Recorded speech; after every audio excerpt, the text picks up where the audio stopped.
It's time for Little Green football here on Manchester Public Television. Hello, everyone. My name is Kyle Levy, coming at you live from Gill Stadium for this matchup between the Portsmouth Little Green and the Portsmouth-Oyster River Clipper-Cats. The Little Green are kicking off here, going right to left across your screen.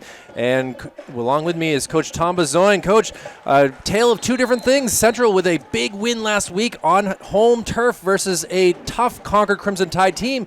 And for this Portsmouth-Oyster River team, they come into this game after 2 weeks in a row of traveling across 95 and 101 to come here to Manchester, trying to get back on their winning tracks after a tough loss to Memorial last week. And you've been on both sides of things. This is bound to be a good game tonight. It is, and Central's coming off, a real big high, so you gotta calm the kids down, and by Tuesday or Wednesday have them focused in on this game. And Portsmouth, two tough losses against Exeter and Memorial, looking like two really good football teams that they lost to. So be an interesting matchup. Well, Andy Brown is the quarterback. We'll say his name a lot. He is a big part of this offense, and you can see him right there throwing it to the sidelines. And look at this trick play, going for a number of yards and finally wrestled out of bounds.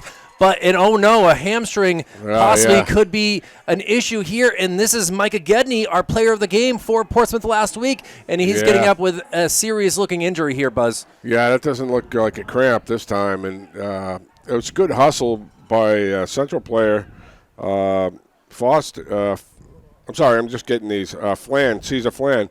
He hustled and got him down. But, poor discipline there on Central.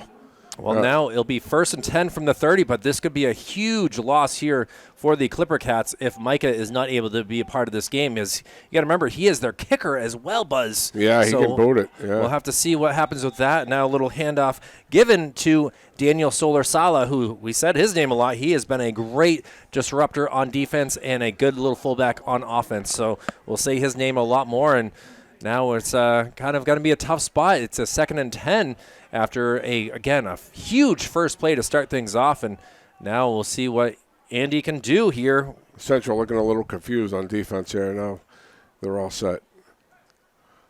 Now Brown going to near side this time. Nice completed pass. Play. And look at this. It's going to go in for a touchdown. The Clipper-Cats score in a matter of 53 seconds. They go to the 70 yards and take the 6-0 lead.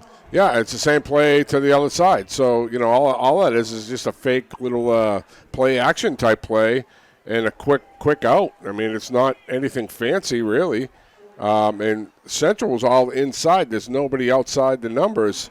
So, you just take one step and you're gone. So, you can't be doing that or it's going to be a long night for Central. Well, Cody Belod was that touchdown recipient, and again, 53 seconds into this first quarter, and the Portsmouth-Oyster River Clipper-Cats with a lead, trying to go for 2 here, and now Daniel Solar-Sala will go for the extra point. A big boot that is up and good, so it seems like they have been prepared for needing a kicker, and, well, either way, it is a 7-0 Portsmouth lead, and now Coach Ryan Ray in his 20th year Ryan, yes. Ryan Ray, you got it. I was second-guessing myself. Yeah, you got it. He cannot be pleased with his defense after that. No, and, we were talking a little bit before the game, and he said the exact thing. We can't let them go down the field and score in 3 plays, and that's pretty much what they did.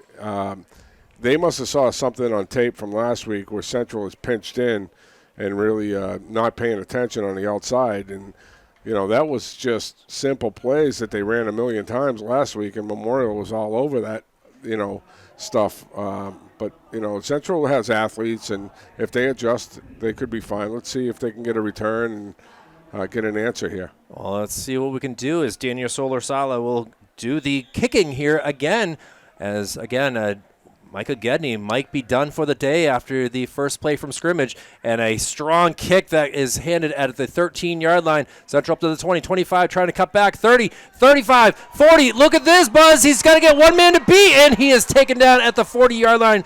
A saving tackle there by the kicker, and that, as you just said, they do have some game changers here, and that is none other than Cesar Flan, one of the captains here. And Flan, was the one that ran him down on the opposite sideline on the first play from scrimmage with his quickness, and you saw his quickness there too. He's not out there on offense, but Central has some weapons, and we'll see if they can get down the field, and maybe this will be a high-scoring game. Who knows? It's certainly looking like things are going to be that way through a minute and 2 seconds, but again, a lot of time to go here, and now we'll see what the QB. He looked very good in the Jamboree the last time we saw him, and that is Drake Jamies. Yeah, he did. So handoff here, trying to cut it back, and is able to get in. Now we do have some flags on the field, and looking like a face mask. Face mask or a hold. We'll see exactly what the referees say, but they're saying that it's going to go against Portsmouth-Oyster River, so you are correct. You did see the face mask from up here. Yeah, I saw his head kind of snap back, and, all three of them, everybody, looks like every ref on the field saw that. So what might have been only good for about 2 yards will now be 15, and Central looking to try to tie up this game. They gotta calm down, though, here, Kyle. They're already in the huddle. They didn't even mark the penalty off yet. Take a deep breath and take a couple seconds, get in the huddle, and make sure you get the play right, That's a pet peeve of mine. It's like they're already rushing to the line of scrimmage.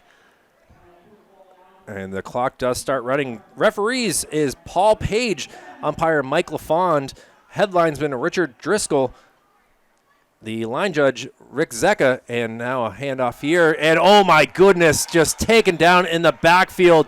Great job by the defense of Portsmouth to see that play and get to it really quickly, and led by Isaac Frank on that play. And Isaac, we called his name a bunch last week, and they ran a total different style of defense last week, going against a triple option against Memorial. So it's an adjustment to them, when they come out in against a more spread type of team, but they saw the quickness up front there. Well, Jabril Guma is a heck of a running back. We saw him in the Jamboree run for some serious yardage on that day, but now it's been a month later, and we'll see what he does as he gets the ball, and he's going to be hit and taken down, and a nice hit right there by number 44, and none other than Anthony Flagg. Yeah, Anthony was, again, another name. It's kind of odd playing, having Portsmouth 2 weeks in a row. We got kind of familiar with them, right? We certainly. So, because that was such a tight game last week. I like the play call there, though. I like trying to get that kid out in the open and get him in space. A little toss play. It didn't really work, but maybe later on they can come back to that one. It certainly is, and now a big 3rd and 14 from the 28-yard line as Central in their green jerseys, silver pants, green socks, and a silver helmet, going right to left across your screen, down 7-0, man in motion, and now Drake is going to throw, going down deep, going to be caught, and he's going to be pushed out of bounds about the 1-yard line, and a great 3rd down conversion right there, Buzz. That's Cody England just on a fade pattern. Again, a little play action with the jet sweep. I don't know why Portsmouth would bite on that. They're not going to run a jet sweep on 3rd and 11, I don't think. But they did, and nice ball by James and nice route by Cody England. Now they got to finish it off and make sure they get in the end zone. Romello Diaz comes in wide receiver formation here for the Little Green, so we'll see if they have another pass play in mind. But again, 1st and goal from the 1-yard line, and Central trying to tie up this game with 9 minutes to go in this opening quarter. Under center is Drake, and now he's going to hand it off, and right up in the middle, and a touchdown, Little Green. Yeah, and nice answer by Central. They started out with a good kick return and a couple of nice plays, and that was a big hole. So if they can get that back going, we saw him against Pembroke. That's a little bit different, right? Tonight they're playing a much tougher team, but tough team or not, speed is speed. And if you can get that kid in open space, you're going to have a good time. Well, we'll see what Owen Taylor Jelinas can do with the extra kick. It's up, and it is through. And after 3 minutes and 2 seconds, we have a tied game here from Gill Stadium, Coach Jim Schubert Field. And Buzz, we haven't seen a game like this so far in this season. Both teams back and forth. Both teams scoring on their opening drives. Yeah, and nice job there by Trevor Gray for Central on the hold. It was a bounced snap, and he had to kind of control it. People don't realize how hard that is. You got the rush coming, and you got to get it down, and the timing of the kick is everything. So nice, especially in a 7-6 game, you want to make sure you get the extra point. So, I don't know if this is just going to go back and forth, or Central's got to make that adjustment on defense and get some kids a little wider, or Portsmouth, they're just going to keep running that same play over and over. So, well, Glody Hamasi will be the kicker here for the Little Green as the ball placed on the 40-yard line, and now will be a little squib kick that'll be taken about the 19-yard line up to the 30, 35, and is going to be brought down at about the 38-yard line. So decent field position here for the Clipper-Cats, who, again, have only had the ball for 53 seconds, but it took them 3 plays. And, we'll see if they go back to those plays on both sides of the field that worked for perfection there, able to put them up quickly. Nobody told us to take the over tonight. No, absolutely not. Yeah. And look at the numbers. I see the 63-0 is the play call. So that's just a formation, and they do different things, and they change it up to screw the other team up. But that's the way the old spread is. Everything's called from the sidelines. Well, Andy will get the ball, and it's going to be fumbled. It's on the ground, and it's going to be still not recovered. And now, finally, it looks like the Little Green have recovered, and it will be 1st and 10 for Central. And that just went off of Sola Salta's top of his shoulder pad, so it was kind of not a great handoff, and it just kind of bounced off his shoulder pads. He never really had that in his arms. It wasn't like he fumbled it. It was just a poor exchange. And Central, they stayed with it and jumped on it. And now here they are with almost the same position they started with in their last drive. So see what kind of answer they can have and if they can go right down themselves. This happened to Portsmouth last week in that game versus Memorial. One turnover could absolutely change a game. And now here we go with their 1st and 10 for the Central Little Green, who, again, with 8 minutes and 45 seconds, their second time with the ball. And now we'll see if they go back to – now a fumble and recovered by Drake. And a flag has been thrown, so we'll see if that might have been a false – dead ball. Yeah, dead ball. The center didn't snap it. So, everybody else moved first, and the snap was slow. So I don't know if he didn't hear the count or forgot the count, but that's what that's going to be.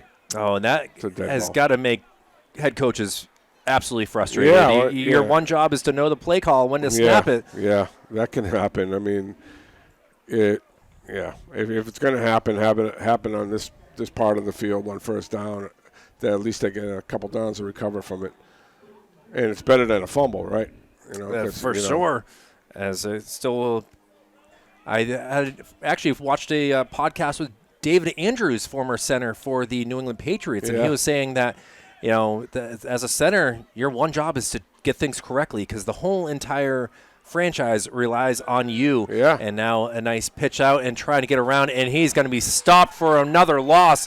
And now Portsmouth with a good stop here is, again, a nice tackle by number 44. We're going to say his name more and more. Anthony Flagg is big on every play. Yeah. And then Central's trying to get Grabil in some open space, and they tried to toss play a couple times now, and I even said, it wasn't a bad call last time. On 1st and 15, I don't really like the call, but, now you're kind of going backwards here. So you kind of going to need to get some of this back on second down, and then we'll go from there. Well, it's a 2nd and 18 here, so they're going backwards here. They got to get some positive yards and try to make it a 3rd and somewhat long. And now Drake is going to throw, and he's going to be out of bounds here. Good for a couple plays, couple yards there. And now it will be a 3rd down, and pass was to Owen Taylor Jelinus there on that play. Yeah, and that's exactly what that play was designed for. Get a few yards and make it a little bit more manageable on 3rd down. And then, if you get even close, you're going to probably go for it. If you get close to the sticks on 4th down, you'll probably go for it because it's going to be around a 30-something yard line. So we'll see what happens on 3rd. And if not, maybe they pooch it down there. We'll see. Well, Trevor Gray and Cole Jelinus have come out here for the Little Green, as it'll just be a quarterback shotgun formation. And for a 3rd and 16, the snap, Drake looking, gets his man, makes a move, and is now gets a block, and it gets the 1st down. What a great job right there. As much as he caught the ball, he was able to make that move, lose his defender, and some positive blocking right there to get that 1st down. Yeah, I mean, came off out of the wing position. Nice play design there. An empty backfield, 5 wide receivers, and the 2 receivers in the back just ran the guys off, and Central player just ran underneath. And that was Trevor Gray. No, I'm sorry, that was Miguel Cruz. And a nice little route there, and a better run after the catch. Well, Caesar Flan out here as well, as we're going to have 3 to the near side, 1 to the far side, and it looks like it's going to be a pass play again, but who knows, it could be a QB draw, and that's exactly what we're doing. It finds a hole, gets through, and is able to be brought down at about the 16-yard line. Yeah, and, Central probably saw something there where they can spread Portsmouth out of the box and get everybody out of the box. That's really a 4-by-1 situation because you had 3 receivers to this side plus the wing to this side with only 1 receiver to the other side. And what they'll look at there is to isolate that receiver on the far side. So you'll have 4 guys that will have to be away from the play, and the safety will have to be drawn over here. So you're going to have 1-on-1 on the backside. And, you saw with Cody England before that, he had some good success going deep. So they have different receivers running in and out here. They certainly do. It just shows a bunch of different athletes that they have. Romello Diaz to the top side, and Drake is going to look to try to make something happen here. Is brought down by the jersey, and well, it's better than a sack, right, Coach? No, that's a nice job by Drake because, that was supposed to be a quick out, and it was covered. So if you throw it there, you're looking at a pick, possibly a pick, and definitely no gain at all. So instead, he quickly tucked it and got closer to the chain. So, now you're 3rd and 2, and, you pretty much got 2 plays to get the 1st down because I'm quite sure unless they lose yardage here that they'll go for it on 4th. Oh, I agree with you there. Yeah. And see if they go back to what's worked. As now trying to figure out where Miguel Cruz might be. He's going to be set up to the near side. Looks like he's going to be used as a blocker if they go. And now we got a penalty right there, and that's tough as Matthew Plant had jumped ahead and might have not have gotten that snap count. Yeah, I don't know if he didn't or if again, that the center didn't snap it because, there was a couple of times he's coming off and he looks pretty upset. But I don't know. It seemed like when they were under center that the exchange was not great. It was a little bit slow of a snap, better under shotgun. But that's a tough penalty right there. That certainly is, and now that brings it to a 3rd and 7, and they already rolled on a 3rd down once. We'll see what they kind of go for here. Again, from the 21-yard line, as now pass play, trying to go to the outside, and just off the fingertips, that'll be an incomplete pass, and pass was intended to Romello Diaz, and just not able to bring that in. Yeah, not a bad route by Romello, but he kind of lost his balance on the cutout. I thought it was a good ball. Now you're looking at 4th down in no man's land. They're not kicking a field goal from here, certainly. So you're going to have to get your best 4th down play here. Well, Owen Taylor-Gelinas had come out prepared to kick it, but instead they're going to roll with Trevor Gray as well as Cole Preston here. So kind of, again, a merry-go-round of wide receivers out there throughout this first. We're going to look at a timeout here, I think. They're going to really think about things. We're counting down already to the play clock, so yeah. Well, a timeout has been called, and that is the first used by the Little Green, as we have 4 minutes and 37 seconds remaining in this opening quarter with the game tied at 7. Again, 4th and 7. And, Coach, I mean, what do you do at this situation? You kind of you break out your best 4th down play. What do you like, and what has been open. So you take a combination of those two things, and you think about what's the best possible play that we can run here. What I don't like on these plays, and I've seen it a lot this year, is kids catching the ball before the sticks. I'm okay with that on 3rd and long, because then you're looking for a kid to break one. But on 4th down, you need to get to those sticks and catch the ball past it, because the other team's going to be rallying to the football on 4th down. So if you catch it, it's going to be hard to get, the yak, right, the yards after catch. Well, again, weather conditions right now, a beautiful, clear 70-degree night. Winds about 5 miles per hour out of the west, which is where they would be kicking into. Not really a big factor, wind gusts up to 12 miles per hour, if anything. But beautiful night for football. And, again, we're seeing a good matchup here between two Division I teams, both trying to get a victory here. And for the Little Green, trying to go for a win streak, which is – something that has not really been talked about in a little bit here. But, again, a big win last week, and now we'll see what Drake can do with the shotgun formation. Gets the ball, and now rolling around, throws it and he's going to be brought down.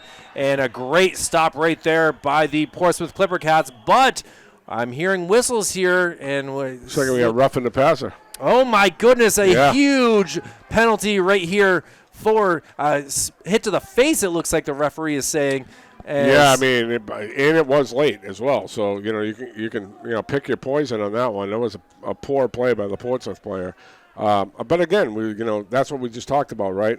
You catch the ball before the chains, and it worked before on 3rd and long, because everybody is in a more nickel type package, right, on 3rd and long. But on 4th down, they're going to be more aggressive defensively.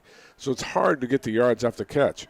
So if you catch the ball around the line of scrimmage, odds of getting the 1st down are not great. Now, they helped them. So they certainly did, and this is a huge penalty in this game. You can't get any bigger than that. I mean, after the fumble, you think you'd stop them on 4th down, and now here we go with the Little Green getting a 1st and 10 here from the 11-yard line, so they still have a chance to still get a 1st down and not have to get in the end zone. But 1st down is going to be passed and taken out of bounds at about the 9-yard line. Tried to stay on his feet, but it just was unable to, and the pass was to Trevor Gray. Yeah, nice ball by James again. I mean, he throws those outs really nice. good timing patterns there, and Central staying in the no back set. Just 5 wides, and they got a wing in there, and sometimes he stays in for extra protection, but most of the time everybody's in a route. So what a contrast in defenses if you're Portsmouth, right? Last week everybody's in the box against a triple option team, and now this being spread out. So you got to kind of change your strategy. And you got to remember the defense, all but one play have been on the field for 9 minutes now, Coach. And that's a huge amount of time. And now Drake will try to run to the outside, but he's going to be brought up and brought down hard. And a good stop right there by the Clipper-Cats, making sure that he gets brought down. They came back to that play to the opposite side that they ran before. And that's why I always used to laugh when people used to ask me, what do you run for an offense? Well, that's an easy answer. You can tell them what you're running for an offense. What do you run for a defense? Well, in New Hampshire football, you're running a different defense every week. You're going to have your basic disciplines that you're going to stand by, but you can't certainly run the same defense against a triple option team as you are with no backs in the backfield. It's two totally different and different personnel too. Well, it'll be 3rd and 9 from the 10-yard line here. Central trying to take the lead finally, and from the QB, now he's going to try to run. Tries to cut back. Is it still on his feet? And will it get the pylon? They're going to say he's down at the 1-yard line, so it will be a first down, Coach. And Drake is slippery, isn't he? He certainly is. I don't know if he has Vaseline on his jersey or what, but that was a great job avoiding any sort of loss of yards. He's a little guy. He's only a sophomore. He's really not grown into his body yet. But, boy, he was slippery on that play. He looked like he was down towards the line of scrimmage and broke a couple tackles and kept his feet moving. So now you're 1st and goal. Another quarterback who has attended the Trevor Knight quarterback school. And, 1 yard away from taking the lead are the Little Green. And, with 2 minutes and 39 seconds to go in this opening quarter, we're going to possibly see 21 points put up here, and we'll see what happens. Again, Portsmouth could make a stop here, but we'll see what happens on 1st and goal. And now a timeout. Let's see if it's against – Coach Ray didn't like what he saw, and people say, you waste your timeouts. Well, it's really not a waste if you really didn't like what you saw, and you're on the half-yard line here. You don't want to lose yardage on this play, so he's upset in the huddle. So I don't think they either didn't have the right personnel or the alignment was totally wrong. I would imagine that he wanted a 2-back set there, because he'd been using fullbacks on the short yardage, and that time they had 1 back in the backfield and a wing. So he uses so many different formations that the kids really have to listen up and watch out for that they're lining up properly, because that's half the battle, right? Well, Jabril Guma will have to possibly run this in and take the lead, because he was the ball scorer on the first Central Little Green touchdown, and now we'll see just what happens here with this timeout finally coming to an end here. And 1st and goal from the 1 as Coach Ray comes off the field, and we'll see if the players listen to what he had to say and try to get this into the end zone here. The kid was still lining up on the wrong side. so he had to yell at him to get over there. So, obviously there's going to be an all-out blitz here, and Drake will run it in, and the Central Little Green have taken the lead. Yeah, and, Drake is small, so he can get up underneath there. Nice blocking. Central's always had some good offensive linemen, and there's been a couple years where they've been outmatched because Coach Ray will say, hey, we're going to play the young guys until they get big. And, once they get big, they already have the experience. And I think that's what's going on a lot of the Manchester teams right now at West and at Memorial. Big game at West tonight with Sohegan coming into town.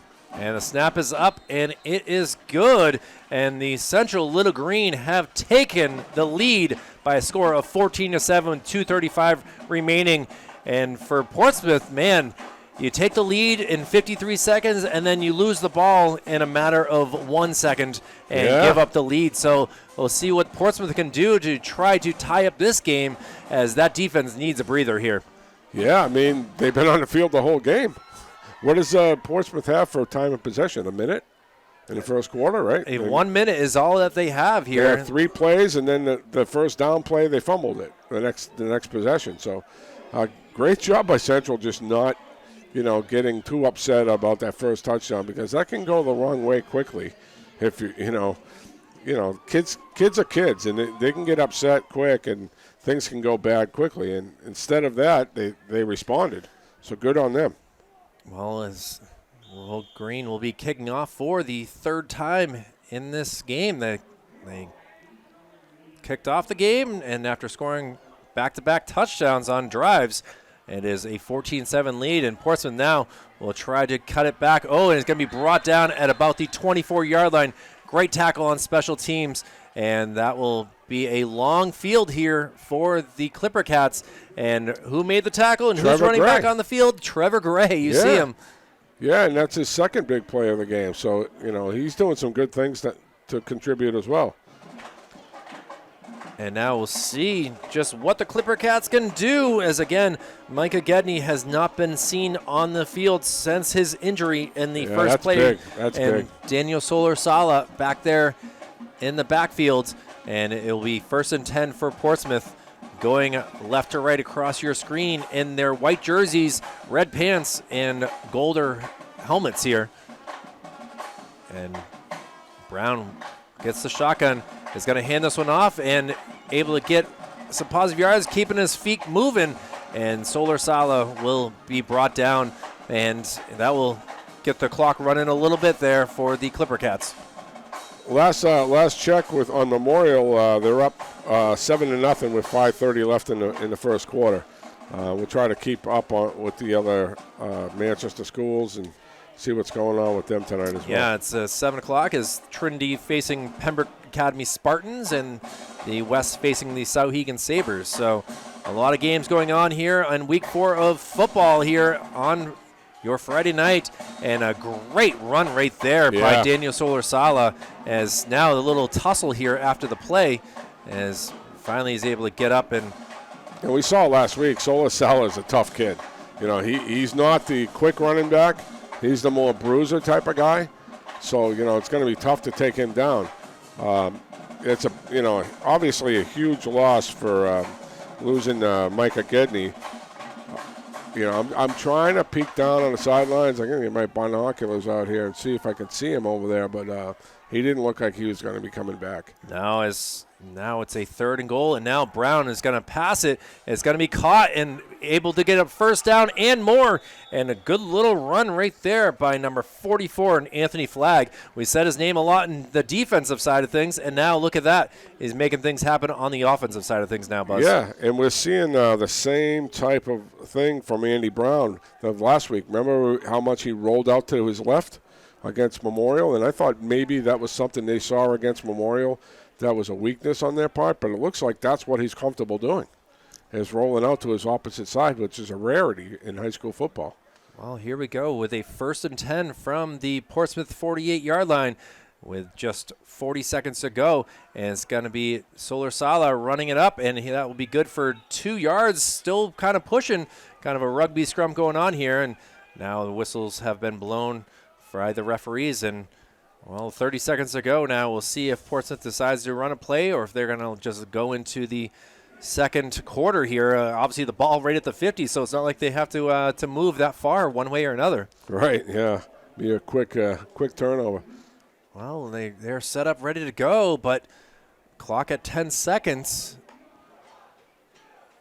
Andy Brown in the shotgun formation and gets the ball. He's going to hand it. Oh, it's going to be a pass play. And now trying to make something move. And what a tackle right there. Yeah. Brought down. And that is how the first quarter ends. And there's the adjustment by Central, right? That was the 2 huge plays that Portsmouth have on the first drive was that exact play. And they made the adjustment and got a little bit wider. And, you always want to go outside in when you're tackling. Meaning, there's no help on your outside. You know, the only thing you have is the sideline. So there you had 2 Central players attacking the ball, and Caesar Flan has really showed his quickness tonight, man. That kid is quick. You know, I don't know what his 40 time might be, but, you know, more than fast, he's quick. And he showed it on a defensive play. He showed it on a kick return. And now he showed it on another defensive play where, you know, for almost a loss.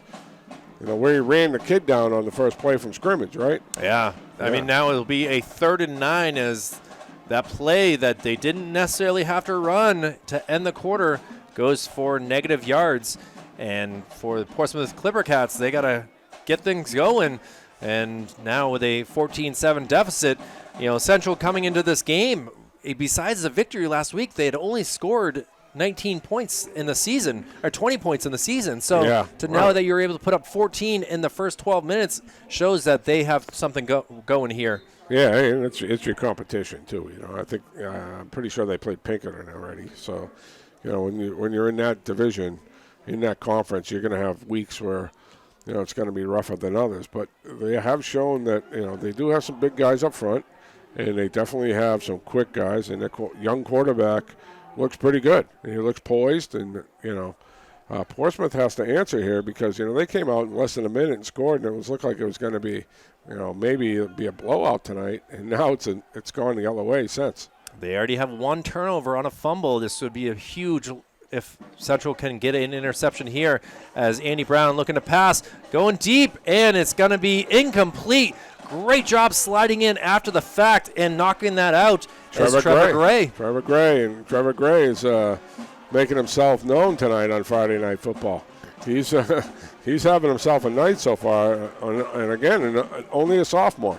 So, you know, you can't be afraid to play these kids if they got the talent. I don't care what grade they're in.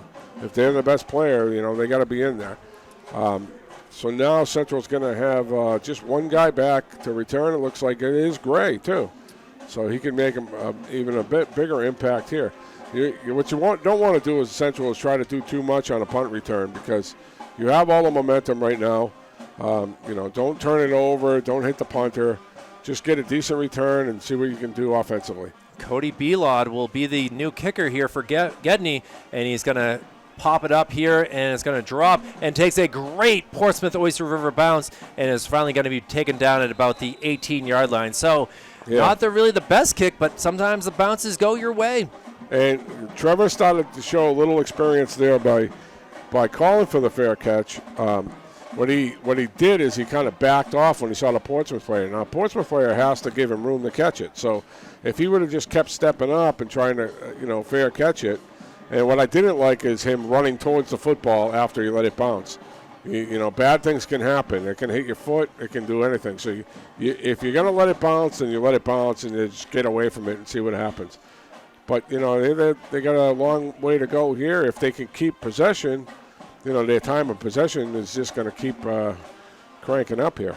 You hear the word poison yelled a lot by coaches and players on plays like that. But here we go with the Little Green, their 3rd possession here. They've scored in the first 2, and a run trying to get to the outside, able to shred some tacklers, still on his feet, and it'll be close to a first down. And Guma was able to get some positive yards here for Central. Yeah, I'm just waiting for him to break one. He's been bottled up so far. That was a better run. They kind of went to the weak side there. They tried him on the strong side on a couple of pitches, and that didn't really work. You know, just the straight handoffs I think is going to be a little bit better, and a weak side run always helps if Portsmouth is stacked to the strong side. Well, the chain gang has said that he was out with just 6 yards, so it'll be a 2nd and 4 here as the Little Green now going left to right across your screen, looking to make something happen and fighting for it and able to get the first down. Yeah, nice strong run there. And again, off of Central's left side. So, you know, they're running behind their lineman there, and it looks like he wants to be fed because he's like, keep it going, keep giving me the football. I mean, yeah, we've seen that for a number of players that just they keeping that spoon-fed type feeling there. Just give me the ball. I'm going to make things happen. Yeah. And so, again, a 1st and 10 from the 30-yard line here as Drake will go under center here and will hand the ball again. And look at this, positive yards and close to another first down. We'll see where the referee marks it. And good for about 9.5 yards there. Yeah, and he's getting downhill. That left side of Central's offensive line is really dominating right now. What started out as looked like Portsmouth was going to take care of things up front. They're getting pushed around now, and they're running downhill. And once you get some momentum, you're already at 4 or 5 yards before anybody even touches you.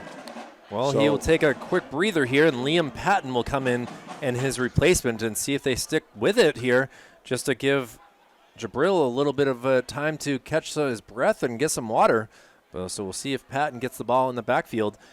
And now instead we're going to have whistles here. Yeah. And this could be a tough 5-yard loss here for the Little Green with 10:18 to go. Unless they saw Portsmouth lining up off sides, but I don't think so. I think it was they're going that way with it. As the referee, I'm looking for him on the wrong side of the field here, he's now whistling to start the clock again, and now a 1st and 15, and Liam Patton will come back out there for another chance, and you'll see if Drake goes for a pass here, again with a 14-7 Central Little Green lead. Yeah, you don't have to panic, just get a little bit back here, make it second and somewhat manageable. You don't want to panic and try to do something too crazy here. Again, especially with a lead, and you're a little handoff here, trying to get to the outside, gets past, up to the 50, speed. Down to the 40, cuts it back, the 30, the 20, and the Little Green are able to score on a huge run right there, a 64-yard. Yeah, Caesar Flan, again, showing his speed, and not only showing his speed, what a beautiful run cut. That's a slalom cut, what we call in the football world.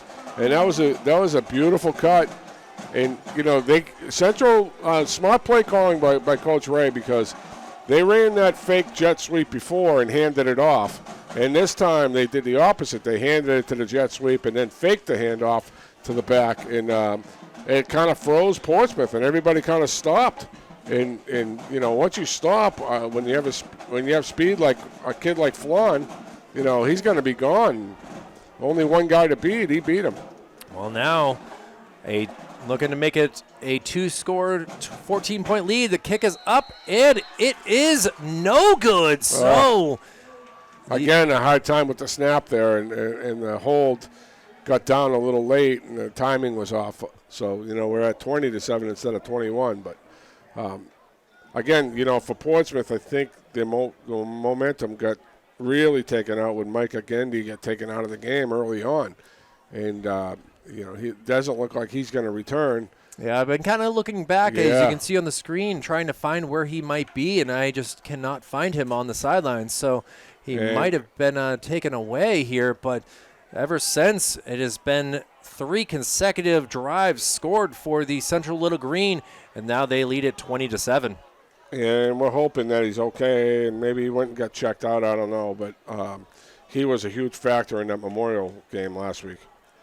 And now having some trouble with remembering where to put the T, it seems like, for the Little Green. As I've been there. You got one guy in charge of it, and then you're looking for the T all the time. Well, with all these extra points and kickoffs, it's only it's tough to remember. And after a 64-yard run for a touchdown, you know that you're very excited to see that your team is killing it so far early in this contest, and now a kick going down the field. It's going to be taken about the 14-yard line up to the 25 to the 30, trying to find something, runs into his own man, and is finally brought down, and a kick return right there by, looked like it was a number 0. That's what I see. I don't have a zero. Yeah. Fortunately, I don't have your name, but great little return, and now it'll be 1st and 10 for Portsmouth, who, again, 53 seconds on their first drive to score, and they've had having trouble since with a fumble and then I'm just not able to get things going here. Yeah. No, I mean, Central's adjusted nicely after that first drive. And, again, without running probably your main weapon, you got to make some adjustments quick if you're Portsmouth. Well, here we go with a 1st and 10. Andy Brown in the shotgun formation as a man in motion, and it's going to be handed off to up the middle. Daniel Solar-Sala still on his feet, rumbling, bumbling, and is brought down at midfield. Good for a first down for the Clipper-Cats. Solar-Sala showed a little bit more quickness there. He tends to run to contact, from what I'm seeing, and that's the same type of play that Central just ran. You got the jet sweep, and then it's going to be a counter, so you're gonna run a counter play off of it. So, we'll see. Portsmouth, that was a big play for them because they really had to get something positive going. And the thing about that play right there, that means you trust your offensive line to be able to have enough time to make those blocks and set up that big hole to run through. And Solar-Sala, once he gets see what he can do here with a little flip out, and he's going to be hit at about the 45, 44-yard line. And that was some positive yards again for Portsmouth-Oyster River. Yeah, it looks like he's going to be the workhorse tonight. And they haven't really thrown it too much. They've been running it most of the time. So last week we saw him go to the air a little bit more, especially with them rolling out to the left side. But Andy Brown, And I was watching warm-ups. He looked phenomenal in some of his passes. So we'll see if they have to go to him, being down 13 points here with 8:40 to go in the second quarter. Handoff here, and Solar-Sala going to get the first down or going to be close to it. We have a tough angle here where it looks like it is. And, the chain gang starts to move to the west. Yeah, nice cut there as well. And they ran a weak side run there with 3 guys to this side. So, forcing Central to get some guys out of the box and making their linemen and their linebackers make the plays. And that's a good job by Portsmouth offensive coordinator to call that. Well, Brown again. This time he will pass it. Double clutches, is able to get the completed pass, but it's only going to be good for about 2 yards. Yeah, it looks like he was trying to come this way, and Central jumped it over here. So that was his backup receiver, and at least they got a couple yards out of it. Well, Danny Amendola made a career out of being a great second option here. And either way, it's good for a completed pass, and we'll see what they can do with a 2nd and 8 here with Solar-Sala back in the backfield, and we'll see if he gets the ball. He does, and this time he's able to shake the first hit and is brought down. Good for another 2 yards. Yeah, they were in on the backfield that time, but Solar-Sala is not easy to take down. You're not going to just run into him. He's not going to fall. Good help by Central, though. They rallied to the football after the initial hit. He was reminding me, I know he was only very good for 1 year, but Peyton Hillis was a sensation for the Cleveland Browns, and that's what Daniel Solar-Sala looks like he is going to be right now, as Peyton Hillis made the Madden cover, and then the curse was strong with that one as he went downhill very fast. And now it'll be about 3rd and 6 here as a man in motion. Brown is going to throw, and the pass is going to be incomplete. The intended pass to a number 29 in Nash Conklin, and unable to make that completion. And now with a 4th and 6, 4th and 7, and not an area where you can really make a field goal here, Buzz. What do you do? No. I mean, you're down 2 scores. You got to go. But, Central's showing that the defensive backs are so athletic that Portsmouth's having a hard time getting open. So that's why they were able to run the ball. But, 3rd and long, you can't really run it, right? Well, here we go with a 4th and 7. Brown is incomplete, and another turnover on downs as the Central Little Green defense has looked to be up to the task after that first drive. Yeah, they had a nickel package in there, five defensive backs, and everybody was covered, and good job, Central. Good job by the defensive coordinator with the play calls there. And Portsmouth, if I'm Portsmouth and Central's going to play back like that, I'm going to keep running the football no matter what the score is, because they were doing fine with the run. And, they get the 3rd down and they feel like they got to pass it. Maybe, a run would have got them to 4th and 1 or 4th and 2 there. Now if you're Central, you want to just keep the foot on the gas here. Well, they've been 3 for 3 on scoring on their first 3 drives, so we'll see what they do here with the 4th drive, getting decent field position here at the 33-yard line. So the man in motion, and it'll be just a handoff. Jabril is going to be brought down, and now a fumble, and it looks to be recovered by Portsmouth. Yeah, he kind of ran into his own guy first, and then, and went from there. So big play right there. You can't put the ball on the ground. It's like you have all the momentum. You don't want to give Portsmouth a shot here, and that's exactly what they did. Great recovery right there by Andrew Craig for the Portsmouth-Oyster River Clipper-Cats. So the first mistake really for for Central here in this contest, and now you give Portsmouth a great field position as well with a 1st and 10 from the 29-yard line. Andy Brown passing, going deep, and he's going to make it for a touchdown, Clipper-Cats. And Central was reeling there. They weren't quite ready.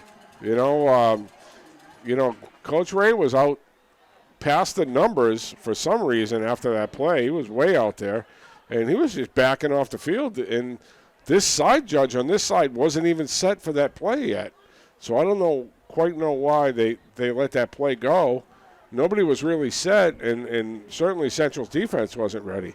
So a big play and capitalized by Portsmouth. A 29-yard pass play, Andy Brown to Cody Belad, and now the Clipper-Cats trying to get an extra point here. And look at this, Daniel Solar Sala able to kick the extra point, and the kid is unbelievable right now. He can do everything, right? And now the Clipper-Cats now have cut the lead to 6 with a 20-14 lead. And now you've seen both teams, Coach, able to score off of a fumble. Yeah, and it's like, Coach Ray gets real.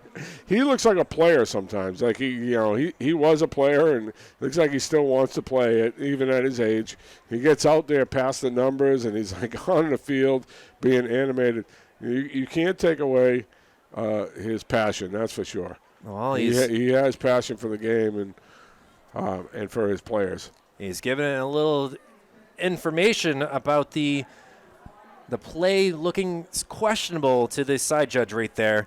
And well, the guy wasn't set, and that's a problem I have with that play is, if the coach is still on the field, that's one thing, but there could have been a motion, and he wouldn't have been able to see it because he wasn't ready. Well, now kicking deep here and caught at about the 9-yard line.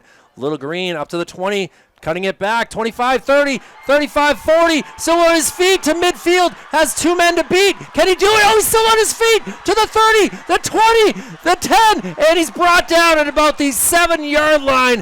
What a return from the Little Green. Trevor Gray again, and he's done it on every part of this football game that has been positive for Central has been him. And I was just going to say, what a tremendous play by him to make the catch on the kick, because that looked like it was going to go into the end zone, and he came over and grabbed it. And not only did he grab it, he cut it back the other way and almost scored. So momentum has shifted back and forth here 3 different times in the last 2 minutes. Unbelievable right there. Is now he's going to take a moment to take his helmet, Did he go out of bounds? No, he couldn't have went out of bounds. No, he was tackled in the middle of the field. Okay, I thought he got down further. My fault. So first and goal for the Little Green, and really you haven't had anyone down this side of the field so far. And now here we go with Central trying to make this a 2-score game again with great field position.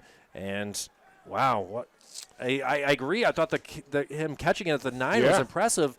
And instead, he's able to return it 80-plus yards, and 1st and goal. See, the timing is off on the snap, and it's happened 3 or 4 times now. Everybody's moving quick, and the snap is getting up there slow. I don't know if they have a backup center in, and that can happen sometimes, with the timing of it, and that's not good. I'm looking for Central eventually here to, they've run it so many times with the 2-back set, to do a little play action and hit Cody England, who's the tight end, because he had a big catch earlier in the game to start the game off, right? And, eventually Portsmouth is going to bite on that fake handoff. And we're first and goal now from back here, so you can't go backwards too much. No, and that's a tough spot now from the 1st and 14 it's first and goal from the 14, I should say. And now Drake rolling out, looking. He's going to try to take it himself, gets past 2 men, and is brought down, good for about a 4-yard gain that at one point looked to be a disaster, but Drake able to get around and he's slippery. Make something happen. He's a slippery little guy. And now here he is having to run 50 yards to get the play. This has been their MO for years now. The quarterback always comes to the sideline. A couple score updates for you here, Coach, and to the viewers at home. Memorial and Timberlane, a 7-6 game in favor of the Crusaders, so with 8 minutes left in the first half. And then in the Battle of the Gate City, it is South leading North 14-0 after 1 quarter of play. So a little update here from around the state with various scores, and now we'll see what they can do for the Little Green in 2nd and goal from the 9-yard line. Drake under center is going to do a quick handoff. They scored on the first time with like this, and he's going to be brought down this time at about the 6-yard line. Great attempt, just wasn't able to get around the corner that time, and Cole Preston is going to be brought down. So we'll see what they can do from 3rd and goal on the 6-yard line, with Central again leading this game 20-14 with 5 minutes to go in this opening half. Opening half. Yeah, but looks like it is looking like a Memorial, like we talked about last week, is going to be in a lot of tight games this year, huh? It looks like that's going to be their style, grinding it out and being in tight football games. It's worked for the Philadelphia Eagles so far, and it's so far Memorial trying to keep things going there on Crusader Way, even though they are in Timberlane this week down there in Plastow. So here we go, 3rd and 6. Or 3rd and goal from the 6, and Drake throwing it, and off the turf, able to get his hands underneath, and a touchdown Central. Yeah, and Coach went with the 2-back set there and had, the linebackers were up because of the fullback being in on it, so that opens up the slant. So if the linebackers are back, you can't really run that slant play. And another nice ball. And he's putting it right where he wants to, and he really hasn't thrown a bad ball all night. Well, Owen Taylor-Gelinas with the touchdown, and now we'll see what he can do on the extra point, with Central now leading this game by a score of 26-14. And you are correct, they are going to go for 2 instead of going for, unless they surprise me with a drop kick, but Drake under center here. And man in motion again, and he's going to get the handoff, trying to get the outside, and able to run over defender and in for the 2-point conversion. Great attempt right there for a tackle by Cody Belod, but instead it is the Little Green who now take a 28-14 lead. Yeah, I'm not a huge fan of chasing the points this early in the game, but the way the snaps have been on the extra points for Central the last couple times, even the ones that they have made, I can understand why you would do it. And when you have athletes like that, you should be able to get 3 yards, I would think, right? Well, that's what it looks like it's going to be. So out of the 5 drives, 4 of them have worked for touchdowns. 1 of them worked for a touchdown in the opposite way for for the Portsmouth-Oyster River to get that touchdown. So 4:19 remaining, and this is going to be a huge drive for the Clipper-Cats to try to cut this lead back down to a 1-score game, and we'll see what they can do. But kicking things off from the left side of your screen will be the big man, who's done a great job kicking so far. The special teams is important for both sides. And now caught, but it goes off his hands and goes out of bounds. We'll see what they give that as. It's a touchback. Okay, I wasn't sure. Yeah. So it looks like Jacob Schuff has done it again around the right end, 60 yards for a touchdown, and Memorial has gone up 20-6 now. Well, it changes really quickly there, and we saw Jacob last week, who had a 8-yard TD run and was able to get the victory here for the Memorial Crusaders on Manchester Public Television's 3rd week of Friday Night Football, and now here we are in the 4th week with the Little Green leading Portsmouth-Oyster River as Portsmouth not enjoying the confines of the Queen City here in the past 2 weeks. No. Looks like they want to stay towards the seacoast a little more. Well, here we go. 1st and 10, Andy Brown will hand it off. Daniel Solar-Sala still on his feet, rumbling, bumbling, and brought down finally at the 30-yard line. And as much as you want to throw it and you want to, you're down 2 scores, if you're at Portsmouth, that's what you're gaining yards on the ground. And you're not able to get open because Central's DBs are too quick. And we got a hold on the outside there. We do have a flag on the play and waiting to see just what the referee has in store for a call as a big play and it looks like it's going to go against Central as everyone's moving to the left here. Interesting. So still waiting for a personal foul. Face mask. Okay, I didn't see a head snap back that time, but obviously he saw it. Well, obviously we are 75 yards away from the play here. The beautiful press boxes here at Gill Stadium, where we are able to film so many sports here for the Manchester Public Television, from baseball to football to soccer. And now Portsmouth 1st and 10 from the 45-yard line, 4:08 to go in this second quarter. And man in motion again is going to go to the near side. And now a little confusion there. Brown throws it up, and it's going to be intercepted by the Little Green. And who is it again? Yeah. Wow, Cesar Flom.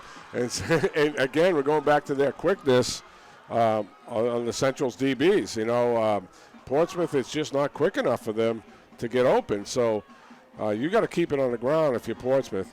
Update from West. Last update was 7-0 Sauhegan with 5:22 left in the first quarter. I'm sure it's a little further along than that, but I'm just going by my Twitter feed here. Well, I appreciate the X there for giving us the intel. X-feed. I still call it Twitter to this day. Yeah. Well, 4:01 remaining in the second quarter now, and from the 28-yard line, Little Green will try to put up 35 in the first half, Buzz. This is going to be wild to see. So yeah, I think you want to use clock here if you're Central. You want to kind of see if you can keep it on the ground. And what do we got now? Whistles here as waiting to see what they decide on. And we got an equipment issue, so calling the player off the field here. That's got to come off. As if I don't know if his helmet is messed up or what his situation is, but you can't. Whether he's got some blood or anything like that. I mean, there's a lot of different things. Could be anything, but it was the back judge that blew the whistle. So as he's taking his glove off now and trying to gauge what exactly might be going on here. It's the knee pads. Okay, if your knee pads get hiked up, they'll blow you right off the field. And sometimes what they do is they hike up and he's having the trainer tape them down for him a little bit. Wow. All right. Sometimes I call them the uniform police. Tough part here for the Little Green is now trying to take off is Liam Patton, and he's able to get some positive yards. Good for a gain of about 4 or 5 yards. Nice run by Liam. Good ball security. 2 hands on the ball. They want to make sure you don't turn it over here. And again, that left side of Central's offensive line has really dominated here. And that, I think, has been the change of the game. Then be able to run the ball and then open up their pass. And now another update here from Timberlane.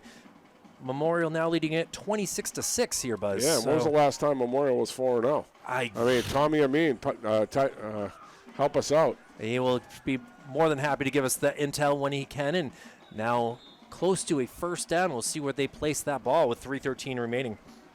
I'll try to change the batteries really quickly. We sound like little robots here, Buzz. Yeah. I know.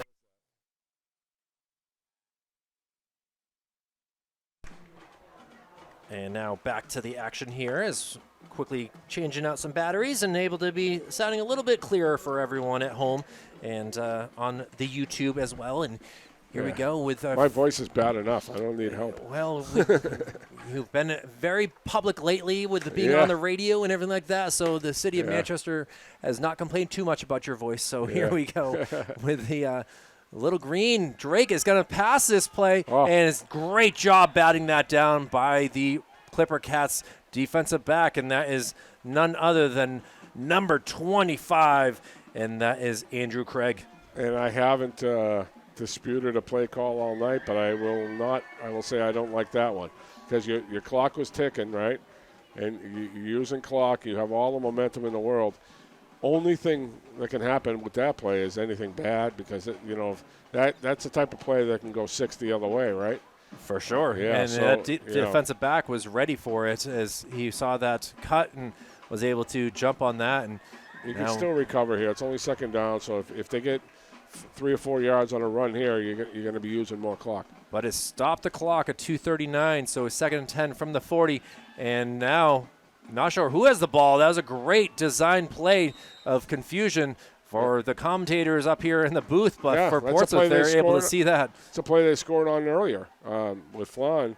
It's just a counter, so you give it to one guy or give it to Flan on the jet sweep, and Portsmouth adjusted that time. Well, the first time he went for 6 down the sideline. So, well, Nash Conklin did a great job of seeing that and being able to catch up to him. And 3rd and 7 now for the Central Little Green with 2:31 remaining as he did go out of bounds, so it stopped the clock. So the last 2 play calls, you're going to get an incomplete pass, and then you're running a sweep to the short side of the field, which the odds of going out of bounds are pretty good. So you're really, you're giving Portsmouth a chance to get another possession here. Well, now from the shotgun, we'll see if Drake just holds on to it and kills some clock. Finally gets the ball, and now we got a lot of whistles here in this. Snap again. It's too slow. And everybody else is, you can see the receivers, they're way down the field. Look how far they are. And the snap is just floating there. So it's either the cadence is a little off by the young guy. Sometimes, those young guys got to take a little bit more control at quarterback. Or we got a backup center situation where, if you're not playing center on a regular basis, that's tough, And I've been in that position where I've had a 3rd string center in there. Oh boy! Yeah, it's not pretty at times during the game. Well, Joshua Demond looks to be the center here for the Little Green, and Jacoby Sanchez out there as well. And now Drake with a 3rd and long will be incomplete as not able to pass that cleanly. And the first time that we've had to say this about the Little Green, the punt team has to come out here on 4th and 12. Yeah, and I'm going to play the Monday morning quarterback here, and just not like that series at all. I feel like you have all the momentum in the world. After that big interception, run the football. They passed it on 1st down, incomplete. And then the 2nd down play is a jet sweep to the short side of the field, out of bounds. 3rd down play. So now they had it with like 2:39, and they only took 14 seconds off the clock in 3 plays, and they're going to punt it away. So if something happens here and Portsmouth goes down and score. And a run kick that's going to be taken at the 29-yard line. So with 2 minutes and 20 seconds to go, it'll be the Portsmouth Clipper-Cats who will have the ball and try to get something going here as the fair catch was called by Cody Belod, and he will stay out there on offense along with Van Gruner out there as well for wide receivers, and expect a lot of pass plays here for the Portsmouth Clipper-Cats trying to get down the field as they still have 72 yards to go. And now West down 14-0 to Sauhegan. Tough task for West. I mean, Sauhegan's the defending champs. They're loaded again, and they're always loaded. And I always had a hard time with them when I was there. I think West later on in the year will be able to match up with the top-tier teams. And now a pass play here. Andy Brown throwing it, but it's going to be incomplete. Great job by the teammate on the sidelines, able to catch that. He's showing off his muscles and is able to show off his hands as well. And Central's just going to sit back in a cover 4 or even a nickel package here, letting them have the underneath stuff. And you might as well go stick with the nickel. I mean, you know your defensive backs are fast, and right. A lot of these guys know what to do. They both play both sides on as a wide receiver and a defensive back, so they're used to where the kind of the cuts are. And they're just in a regular cover 2 here, not in a nickel. So maybe on third down they'll switch to that. Now, Grunder in motion, and it's going to be a handoff this time, and he's going to be brought down. Good for some positive yards. It will get the clock continue to run, and Daniel Solar-Sala able to get some positive yards, and it'll make this about a 3rd and 6. And now this is where Central's been shining on with the DBs on third and stressed downs for Portsmouth. Last week we saw them converting a lot of their third downs with Brown rolling out to the left. But this week, their receivers haven't been able to get open.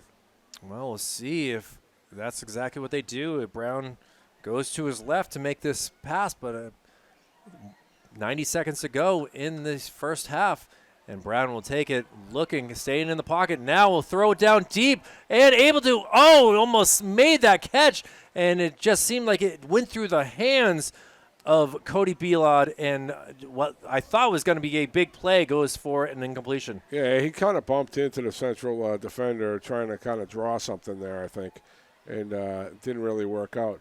And what a good answer by Central's defense, because offensively that was a bad series for them. And, now they're forced Portsmouth to a 3-and-out. So terrific job by their defense after that poor offensive series that they had. Well, a minute 20 to go as the Little Green will get the ball back. They will only have one timeout, and we'll see if they go for a sort of a block here. But you can see that Portsmouth has things set up almost like a college kick here. So, yeah, he likes the rugby of this thing, right? He certainly does. A high snap, has to jump, and now lets it go. And this could be good field position here for as the ball takes a bounce. Get away from it. That's it. An That's extra better. 8 yards there, and it'll be 1st and 10 for the Little Green now with 65 seconds to go. And Trevor Gray will stay out there, not able to return one there. And the winds are calm tonight, right, Kyle? Last week we had a little bit of a part of that Memorial game where the wind picked up and the punts really it showed in the punting, right? And then later in the game the wind died down. But tonight everything's calm. I mean, what a night! What a night in Manchester! Oh my God, it's beautiful. Beautiful night. 3 football games going on at the same exact time, and with one timeout in 65 seconds, we'll see what Coach Ray has in store here to make things happen. We got 3 to the near side, 1 to the far side. And Drake takes the ball, takes a 6-step back, and is able to just put a little screen out there. Yeah, and he's going to get up we got another late hit on the quarterback. And, yes, the flag is back there, and this is going to be huge as that gives another 15 yards after the fact. This kid, I am totally impressed by this kid. I mean, that's the second time he took a big hit on a late hit, and not only does he not react to it, he got up so quick and just sprinted to the sideline for the next play. Showing maturity beyond his years here. Well, he's going to be great for Coach Ray for another 2 years. And with this win, Central will go to a 2-2 record on the year. But again, still another 24 minutes to go on the second half after this halftime break. But you're seeing the Little Green, and that was a huge penalty again, as we've seen a number of them against Portsmouth. And that's got to be making Coach scratch his head a lot over there on the far sideline. Now Drake steps back, looking, and he's got wheels, so let's see if he can get some positive yards, and he's going to be brought down. Great tackle right there, saving anything from going down, and able to make that was Nash Conklin. Yeah, and they're going to go quick here because, the time's ticking, and they only have one timeout left. 35 seconds to go as you speak of that, and they are down to the 27-yard line, and Drake will snap, clap, and make the pass, and is out of bounds. That'll be good for a first down, and they will be inside the red zone. And, well, things are happening here for the Little Green with such little time left in this first half. You mentioned earlier that Drake is a student of Trevor Knight, and you can tell the way he throws those out patterns that he is, because that's the type of stuff that they work on at those little clinics. The timing patterns and everything. I mean, that was perfect. You can't have a better play than that. You want to stop the clock, got the first down, everything you wanted out of that play you got. So well, here we go with a 1st and 10 with 24 seconds remaining, and Central trying to put up some more points here. Time will tell as Drake in the shotgun gets the snap, looking, got to run away. He's going to run up the middle, makes a move. He's inside the and there's a flag on the play. So the clock will stop, and we'll see if this is a face mask or what this might be, Coach. I didn't see a Central player in there unless he blocked in the back. It's either going to be that or it's going to be I didn't see a face mask. Maybe it was a head-to-head or. That's possibly too, now we're looking to see it will be a face mask against Portsmouth. That's the second one I missed. And this has been a tough spot right here for this Clipper-Cats, as Paul Page has been all on besides really there's been a few false starts for Central, but overall, I mean, this drive is going pretty quick. They got the ball with a minute 5 to go, and now with 15 seconds to go, it'll be 1st and goal. Yeah, they're trying to spot the ball so they can spike it. Well, doesn't the clock stop on a penalty? No. My apologies. No. I'm glad that you're here to fill me in. It's what happens. It's what happens on the play. So it was a run play inbounds. So it's going to go on the quarterback. So that was he spiked it there. We got Central does have one timeout left, right? They do. That is correct. And so it seems like a lot of time. He's keeping that in his pocket, but you got 12.5 seconds left. So you really can't keep it too much longer. I think if you really wanted to, you could run the football here, and use that timeout on the next down. You could try to get wide, like you've had success with Caesar. Going wide, or you can run a quarterback draw. I don't think quarterback draw would work right here, but or you can say, okay, we're going to try a couple of passes to the end zone, two tries. They're going to have to be quick on this. It seems like it's been a long 40 seconds here, Buzz. Yeah, well, it was a timeout, so the arm's up now, so he's already at 10 seconds, so they're going to have to move, or they're going to have to burn their timeout before 5 seconds, 4, 3. Yeah, snap it. And that's the tough one right there, as Coach Ray has had his hands up now there. So now he's got to call a timeout, so very, very difficult there. And sometimes, when you have your quarterback come all the way to the sidelines, everybody thinks it's easy to call plays. It is not easy. You gotta be thinking ahead of time and thinking what you want to do. If you're not ready and you take that extra 4 or 5 seconds on the sidelines with your quarterback, now all of a sudden he goes out there. He was getting under center, and that back judge had his arm up at 10 seconds. So then they weren't set correctly. So as they're getting set correctly, they got the penalty call. So now this limits what you can do, because you can't get tackled in bounds now. If you wanted to kick a field goal on the next down, you can maybe take a try to the end zone real quick and kick a field goal. I'm pretty sure they could make one from there. I certainly feel like that they would be able to. Except for the snap and the hold. That was their issue on a couple of the extra points. Well, 2nd and goal, from the 5. And now it's going to be a matter of how many plays do they want to do here. They obviously want to get in, but you got to get out of bounds as you've just burnt your timeout. Yeah, you took away the run, so you really can't run it now. So they're gonna throw it somewhere. Now trying to look around, read the defense, and here we go. 2nd and whistles are blown here. And the snap again. And it's a snap, and they got to go back to the clock's ticking, but they got to go back to 12 seconds because that was a dead ball. That's a tough break right there. Is now This changes everything, and Coach Ray is having a moment to say how he feels about that, as that was a big, tough, and now we're seeing an injury here as Cesar Flan looks like he's coming off and has a little bit of a limp. Yeah.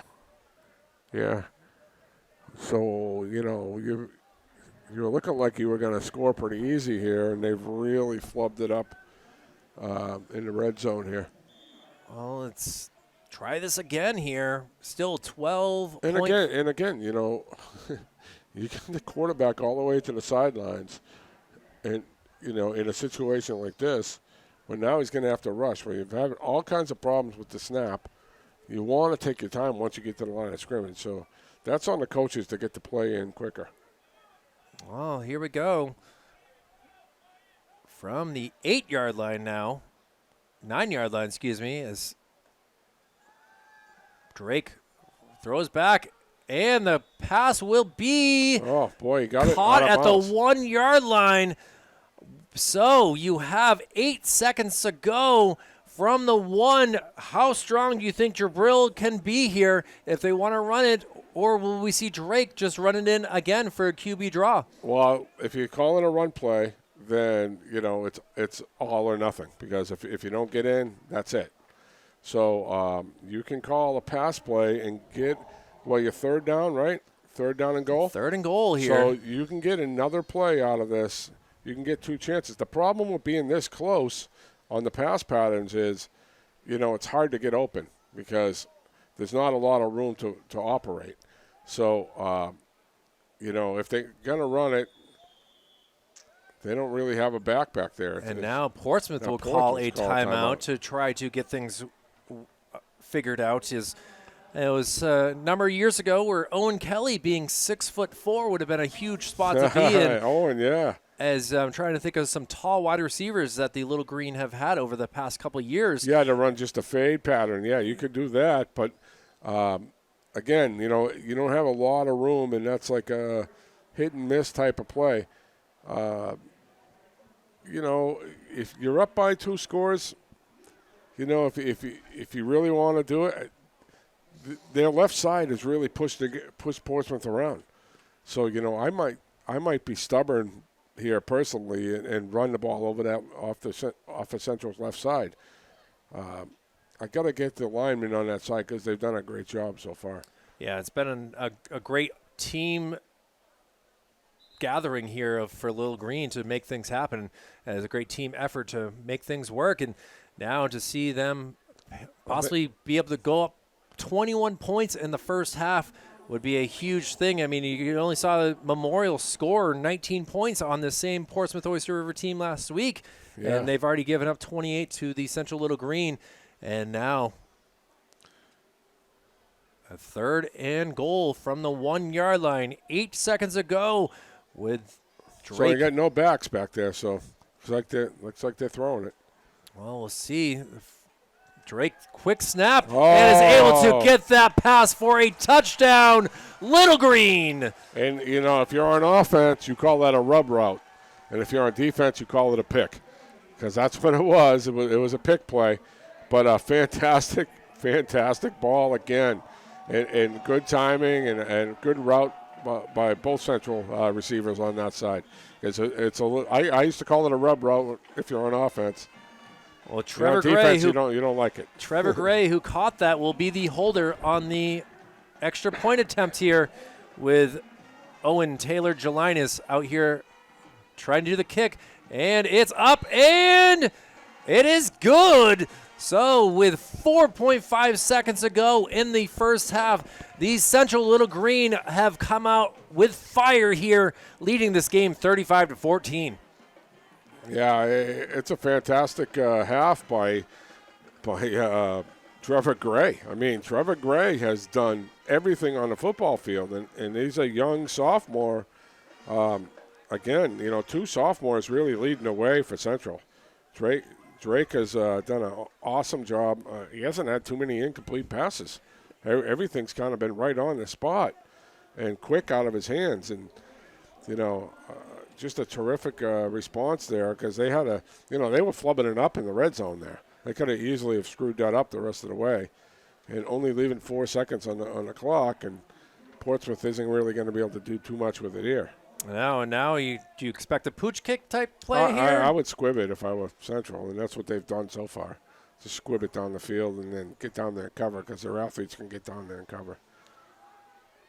Well, he's set up the ball differently here, and now we'll see what Glody Hamasi, the junior, he's listed as a tight end and defensive end, and he will kick it down the middle of the field, taking it at the 6-yard line up to the 20, 25, trying to cut it back to the near side, and he's going to be brought out of bounds, and that will end the first half as a great opening half here for the Central Little Green. Wow. As you can hear their excitement as they will head to the dugout, I wanted to call it. Yeah, The locker room is down there as well, and what a great performance here. Impressive half offensively and an impressive half by the defensive backs from Central. Unfortunately, not the same success on the west side. Sohegan is now up 27-0, 3:19 left in the first half.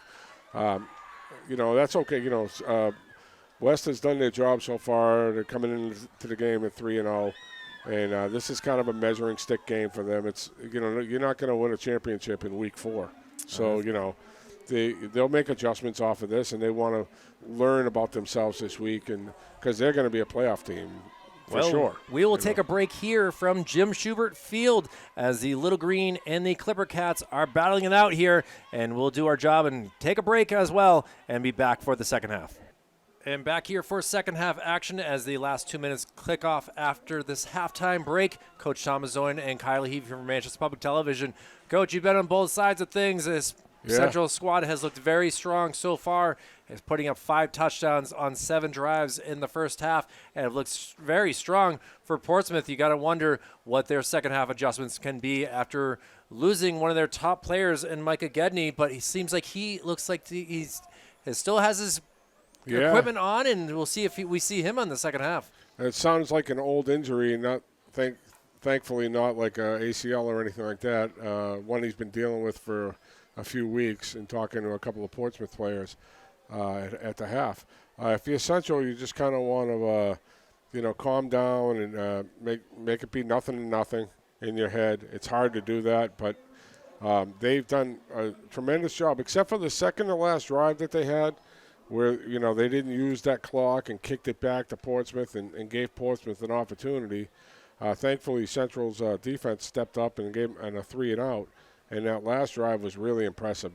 They got down, and even after they stubbed their toe in the red zone, they were able to make a couple of plays. I think the difference has been the athleticism of the Central skill players. Portsmouth just cannot match their athleticism, and that's been the story of the game. Well, then we'll see what happens here as the last 30 seconds click off, as Central will get the ball to start the second half unless there is a surprise onside kick. And from what we've been able to see out of the QB Drake Jamies, it's been pretty good so far. Yeah, I mean, he's been fantastic. And the poise he has for a young kid has been great. And I did see Coach Justice Brady down there, former lineman for Central, standout lineman. I did see him working with the center at halftime on his timing of under center and shotgun snaps. So that's good to see on the sidelines that you're getting some reps in and working with the kid. Well, we've said his name and time again. We'll probably say it over the next hour as well, but doing the kickoff duty will be Daniel Solar-Sala, and he kicks it right down the middle of the field, and this will go back into the end zone for a touchback. So the Little Green will be 1st and 10 from the 25-yard line, and we'll see what they can do here to continue looking good here, as, again, 5 out of 7 is pretty good for scoring touchdowns on these drives. Yeah, and that's a good weapon. When you can get somebody that can kick it in the end zone like that, man, that's a great weapon to have. And Sola-Sala, I mean, he's just a football player, right? That kid can do everything. He really has been very impressive to see what he's been able to do. He's playing middle linebacker right now. He's getting all the carries because, the other kid is hurt, and, he's kicking it off. I mean, what's he going to do next? Bring the water out? Don't give him any more ideas here, Coach, as coaches won't come up with anything to make their kids pay attention, and who knows what can happen. But here we go with a 1st and 10 as the attempted pass here, but now Drake is going to stay on his feet. He's trying to get some positive yards and is now out of bounds for a gain of about 1 yard. That was a lot of energy used there on that first play. Yeah, and Central again coming out in the 3-by-2 set. Seeing if Portsmouth has made any adjustments at the half. And again, another poised play by James. It looks like nothing on the gain, but also what you're not giving up is an interception there, because that play was jumped right off the bat by Portsmouth, and he didn't throw it. And a lot of young kids will make that throw right there. And, he just took a look, didn't throw it, and said, okay, I'm going. I'm taking off. So instead of getting a sack, he got a yard. Well, he did go out of bounds, so the clock was stopped with 11:15 remaining. So instead of having the clock continue, it'll be a 2nd and 9 from the 21-yard line. And now offsides on – no, somebody's lined up. Yeah, somebody's lined up in the neutral zone. The official – yeah. Coach Ray down there standing outside of the coach's box next to the official, yelling at his lineman, telling him to back up. So, that's the type of thing where you got to line up off the heels of each guy. So, the center starts it, and then the guards, then the tackles. And if you're not lining them up off the heels and you're lined up off sides, the side judge will get you on it. Well, that is a 5-yard penalty. So it'll be 2nd and about 14 now.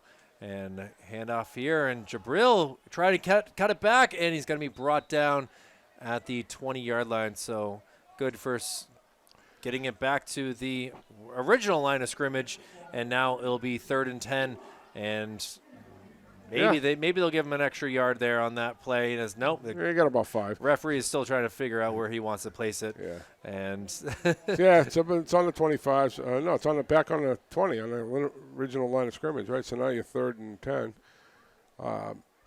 They've had some success in 3rd and long tonight, but they put themselves in that position here. Penalties have certainly helped them on a number of drives here, but again, you want to be able to get this first down one way or another, and now we're kind of a little bit of confusion here as Owen Taylor-Gelinas is kind of yelling back at the line of scrimmage, and now we'll see what happens here. Man in motion to the far side, and Drake's going to go back, and nice little pass completed, but he's going to be taken down at the 25-yard line. So Portsmouth doing what they need to do and stop Central, and they will get the ball back with a 3-and-out unless Central surprises us here with a trickery on 4th and 5. Yeah, I doubt that. They're going to boot it away, but they're not helping themselves with the dead ball penalties. They've had 4 or 5, offsides and false starts. Portsmouth hasn't helped themselves with the big penalties with 2 roughing the passers and a face mask. So, both teams hurting themselves with penalties. And a bad snap, but he still gets it away. It's high up in the air and caught at about the 39-yard line and quickly brought down. So great special teams effort by the Cesar Flan and able to bring him down. And now looking like it'll getting up a little bit slower here is number 3 for the Portsmouth, and that is Cody Billard. And we haven't called his name too much tonight, huh? I mean, he's been big on special teams, being the kicker and kicking the extra points. But last week, he was involved more in the offense, correct? Well, he does have the 2 touchdowns as well for the Clipper-Cats. So but at the same time, we said his name a bunch on some big plays last week. And now we'll see what the Clipper-Cats can do with Andy Brown in the shotgun formation. And he gets the ball and looking to catch one, is able to get the first down, and waiting to see that is number 11 in Zachary Hall. Yeah, nice ball there. A good route by Zachary. And again, that's more of a rub play where they're picking the outside guy and running underneath it. That's how you're going to get open against Central, because you're not going to get open running down the field against these athletes. You got to kind of go underneath and run some intermediate routes. We'll see if Hall is the slot receiver and is going to be busy for the rest of the game, almost like a Julian Edelman spot. And now Brown looking to make something happen, throws it up, back leg, and is able to make the catch. Yeah, to guess who? Unbelievable. I did not think that was going to be and Cody Bilad is able to make the big play that we were missing from his resume here tonight. Yeah, we were just talking about it. He was, up for player of the game for Portsmouth last week against Memorial, and now he's going to make his presence felt here. He's going off the field for a puff after that. I mean, he is getting water from all the water boys after that play, and now we'll see Andy Brown hands it off. Nice run up the middle, and Daniel Solar-Sala able to get some mean yards right there within the 10-yard line now. Yeah, and if you're Portsmouth, you want to be patient. I know you're down by 3 scores here, but they've been getting that run quite a bit, and Central's kind of giving them that. So they got to be patient and keep running the football, I think. 2nd and 4, and now running up the middle, still pushing. Great job by the Portsmouth offensive line to keep things going here. And finally, whistles are blown, and that will be close to a first down. We're waiting to see. It'll be about a 3rd and 1 inside the 5-yard line, as the Clipper-Cats already stopped Central on a 3-and-out, and now they're trying to score as there's 8:20 remaining in this third quarter, and now it's going to be tough for Portsmouth to try to get these points back up on the board. And now Brown in the shotgun again. A number of men around him. Daniel Solar-Sala in the backfield will get the ball, runs up the middle, and he's in for the touchdown. Yeah. Clipper-Cats able to answer quickly in this second half. 8:07 remaining in the third quarter, and they cut the deficit now down to 15 with an extra point at hand. Yeah, that's a good drive there. Getting the runs at the end, but a couple of big pass plays. The one slant to open things up, and then a Beland on the flag play later on. Andy Brown is the holder for this, and Daniel Solar-Sala will get the ball. The kick is up, and it's good. So 35-21 is your score here with the 8:07 remaining. Portsmouth answers very quickly, Buzz, and, we saw them able to put up some good touchdowns last week. They're going to have to continue to do this here in the second half to try to cut this deficit. Yeah, and it looks like they made some adjustments at halftime, and good on them for doing it. Central came out with their same type sets on both sides of the ball. And, I would too, because, everything's working, right? You keep doing it until it doesn't work anymore. They're going to have to make an in-game adjustment now and kind of adjust the way their play calls are, because, you don't want to be 3 and out here, The way they got that lead in the first half was time of possession, right? They had the ball most of the half. I don't know what it was, but they definitely had the time of possession over Portsmouth. Well, as Solar-Sala, who was responsible for all 7 points there, will kick it off here with the Central Little Green getting the ball for the second time. And a good kick there that will go into the end zone. And not by much. That actually took. But I don't understand the returners for Central standing where they're standing. The kid has kicked it over their head 3 times now, and not for a great play by Trevor Gray earlier to make a catch going backwards on the kick and a huge return. They would have had multiple touchbacks. He should have been standing almost at the goal line there, and then you have some momentum to come up and catch the football at maybe the 2-3 yard line and get a return. Not smart there. Well, the cheerleaders are behind the team here, as they can hear them right underneath us, and now it'll be 1st and 10 for the Little Green with Drake under center, and he's going to hand it off to Jabril. Jabril tried to jump back, and he's going to be brought down for only about a yard gain. And look at the excitement here for the Clipper-Cats. They are pumped up right here with a big tackle by number 55 in Michael Berg. Yeah, it looks like they got a good talking to at halftime, because they've come out with a lot more energy here. Like we talked about in the first half, Central's left side of their offensive line kind of was pushing Portsmouth around, and on that play, it was the opposite. So And Central's, coming out with the two-back set again here. Well, here we go with a 2nd and 8 officially. They did get 2 yards on that run play. And with the clock running here, they're going to kind of slow things up. And now Drake will pass a long ball, and it's caught. He's still got it on his feet and could go all the way. Big touchdown right there. 73-yard pass right there. Owen Taylor Jelinas, and I've been waiting for that play-action play, and I've been waiting and waiting for it, and finally it happened there. And I wanted to see how how Drake got a play-action pass off, and man, another one right in his hands. And this kid has been totally impressive tonight.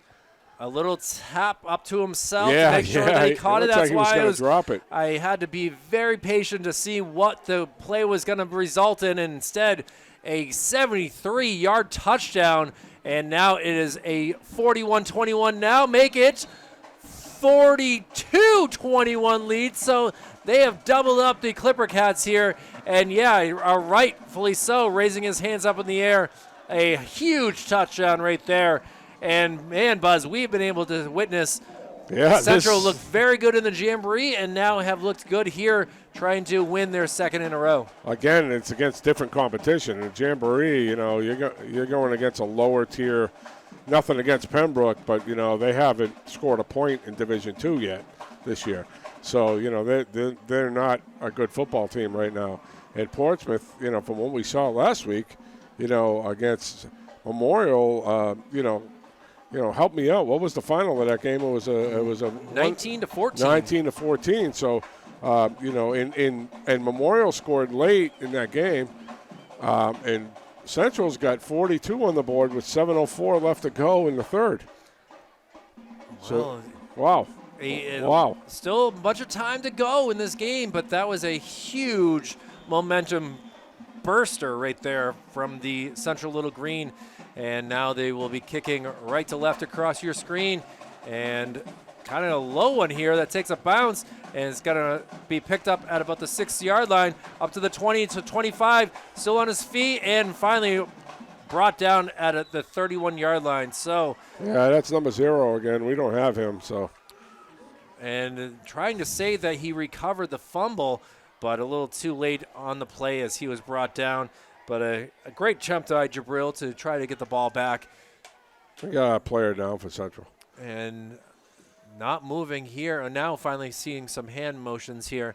And we'll see what this entails here. It looks like it might be just a cramp as he's asking for his leg to be brought up. So that's a good helpful sign right here.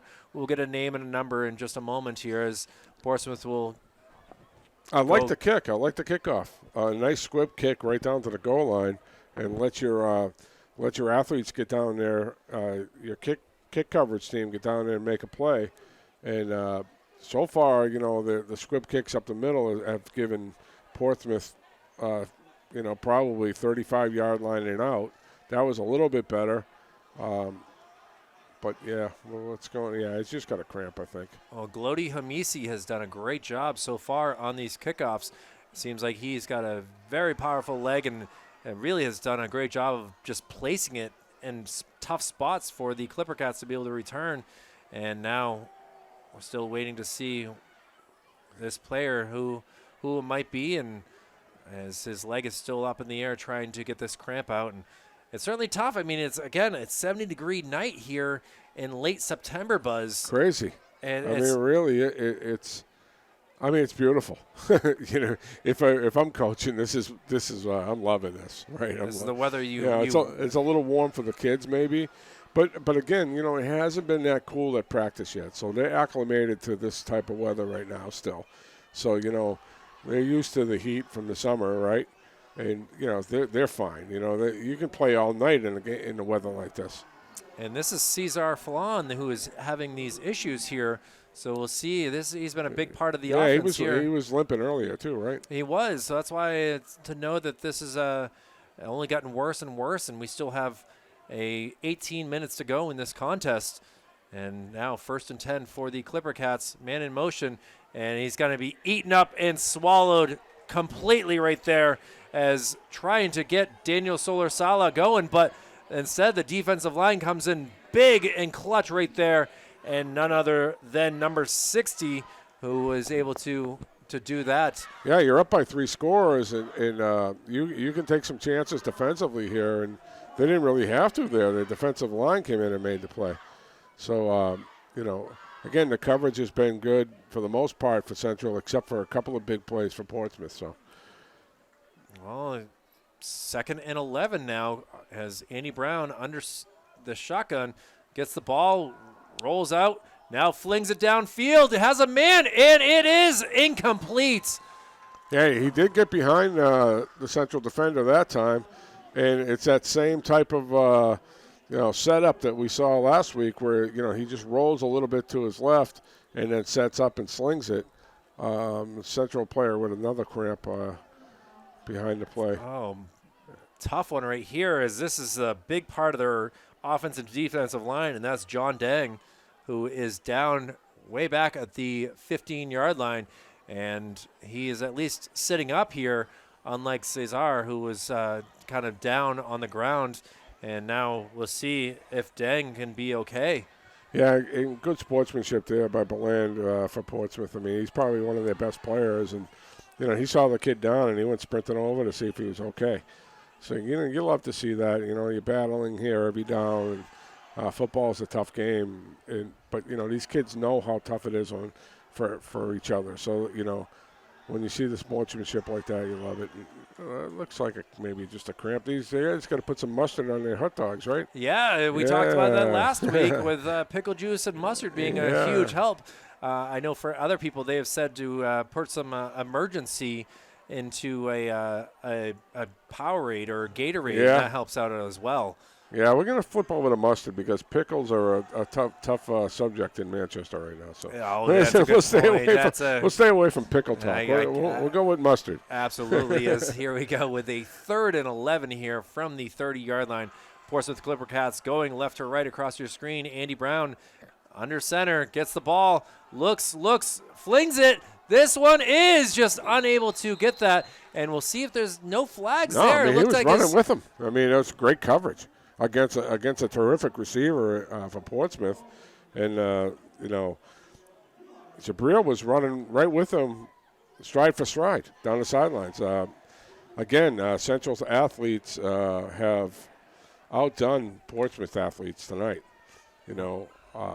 Still a long way to go, though. Well, it certainly is, but a big 3 and out here for the Little Green as the fans are getting rambunctious down here below us as they are really enjoying this big lead here. And now with the ball coming back, we'll see what type of special teams we can get here with a return, as they've come close to scoring on special teams, but just got stopped at about the 7-yard line.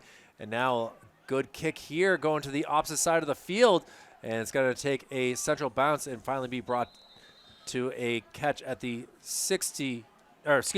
at the 42, which makes for a 68-yard return here. And now for Portsmouth, they got to make a stop here. They got to get something going as they're running out of time. Yeah, and if you're Central, you might want to use a little clock here and get the run game going a little bit more.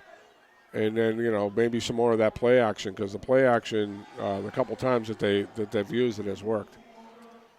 I'm looking to see. I'm waiting for them to get Cody England back involved. He had that opening catch, and they haven't really targeted him since.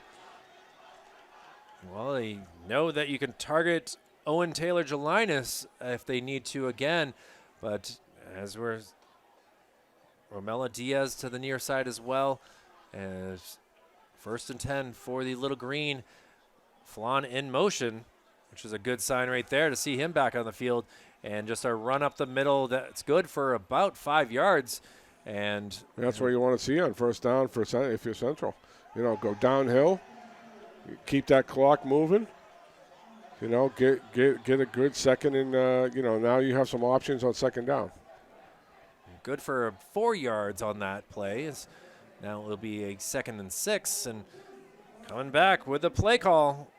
Drake's very very promising for what he can do here for the Little Green in the future. I mean, we're talking about week 4, and as a sophomore, not too often can you say that he has looked this solid. Wow, yeah, I'm impressed. And now another run up the middle, but he's going to be brought down, and Liam Patton getting some chances to show that he's got some power and skill as well. And now another player down for the Little Green. And I'm not sure if this is John Deng again. We have a tough angle that we can't really see the number, but this is happening more and more in the second half here, Buzz. Yeah. Just not looking so happy here. 4:50 to go remaining. Again, Central doubling up Portsmouth so far. Still here in the third quarter, though. And injuries, more cramps becoming a big issue here for the Central Little Green. Yeah. Looks like Memorial is up 33-12 with 8 minutes left to go in the game at Timberlane. So looks like they're on their way to being 4-0. Unbelievable right there. And again, great to see so many teams doing so well here in Manchester with football. I mean, it was it hasn't always been the easiest role over the past 6-7 years. It hasn't, I've been part of it, part of the rebuilding process, and I've come to root for every kid in Manchester. You think if you coach at one school that that's your thing. No, that's not the way it is now. You're rooting for every Manchester kid to do well, Central, Memorial, and West. If Central can hang on here, be 2-2, West looking like they're going to be 3-1 after this week, and the Memorial 4-0. If you were to tell me after week 4 that those would be the records, I'd be a happy guy. And Flott is the one who is injured. His helmet is off as he was still able to limp off the field, but we'll see if he has to come in, take maybe a IV or something like that on the sidelines to try to get him back to full strength. But either way, 3rd and 6, man in motion here. And, close to a neutral zone infraction. Yeah. And Drake now deciding that he wants to try to change things up here, changing the play here, running out of time as 5 seconds on the clock. And now Liam Patton will try to run up the middle, and a good stop right there for the Clipper-Cats, who, again, are down 3 scores, need to get the ball back as many times as they can. But for Central, they will have 4th and 4 here. You can see it on your screen at the top. I would go ahead and punt this away here because, you're up by 3 scores and, you're at midfield. You can pin them down a little bit. They did a decent enough job using a little clock there and getting the run game going a little bit. But looks like they're going to go for it. Again, these guys know their teams more than I do. So I'm just going by what I would do if I was in the situation. But Liam Patton comes out and Jabril Guma comes in, and again, we got a timeout, so he's second-guessing himself here. Or is it? We're waiting to see. Yeah, timeout. Yeah, timeout from Central. So with 3:38 remaining in this third quarter, Coach Ray is not chancing things. He wants to make sure that everyone is, should I expect a hard count here? Or, is that could be an option too. If you were going to do a hard count, then you would have done it before you called the timeout, right? You would have done it and then burned one if they didn't jump. It is a good call to do that because if you lose 5 yards, if you happen to jump, you're still okay to punt it. Again, it's tempting to kind of put the game away here. You still got a lot of time. You still got a whole quarter to go. So if you punt it down there, the defense has played pretty well. That's what I would do, and looks like they might be changing to a punt here. Well, it's tough to always keep the gas on sometimes. No, they're going to go. They're going to go. And good on them, Well, Portsmouth trying to make a stop. It's now officially listed as a 4th and 3 instead of the 4th and 4. And now Drake under center here. His senior running back in the backfield, Trevor Gray in motion, and they're going to run up the middle, and this will be good for a first down.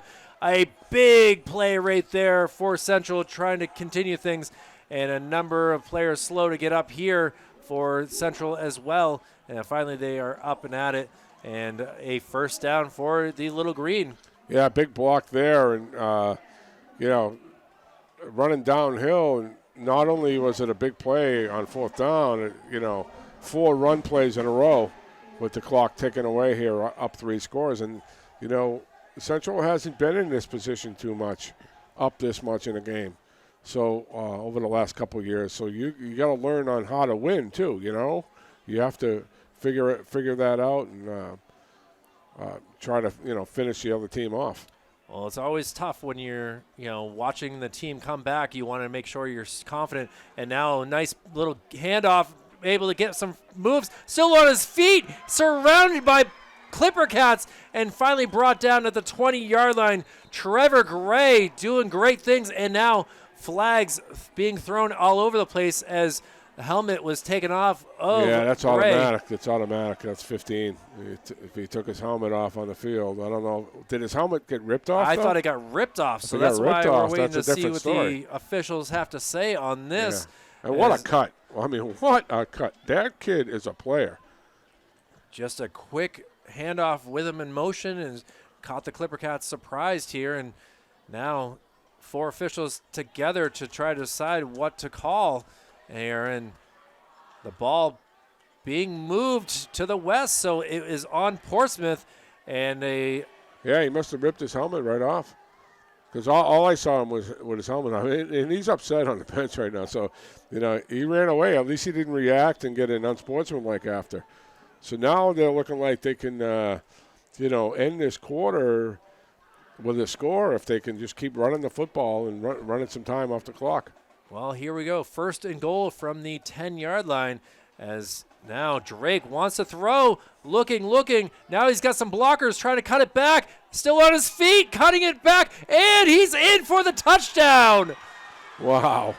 Unbelievable what we're seeing out of this Little Green squad, and your quarterback is being unbelievable with his moves tonight. And these 2 kids were probably playing JV or freshman ball last year. They're sophomores. So, you're only in week 4 here, and, the 2 stars of the night are both sophomores.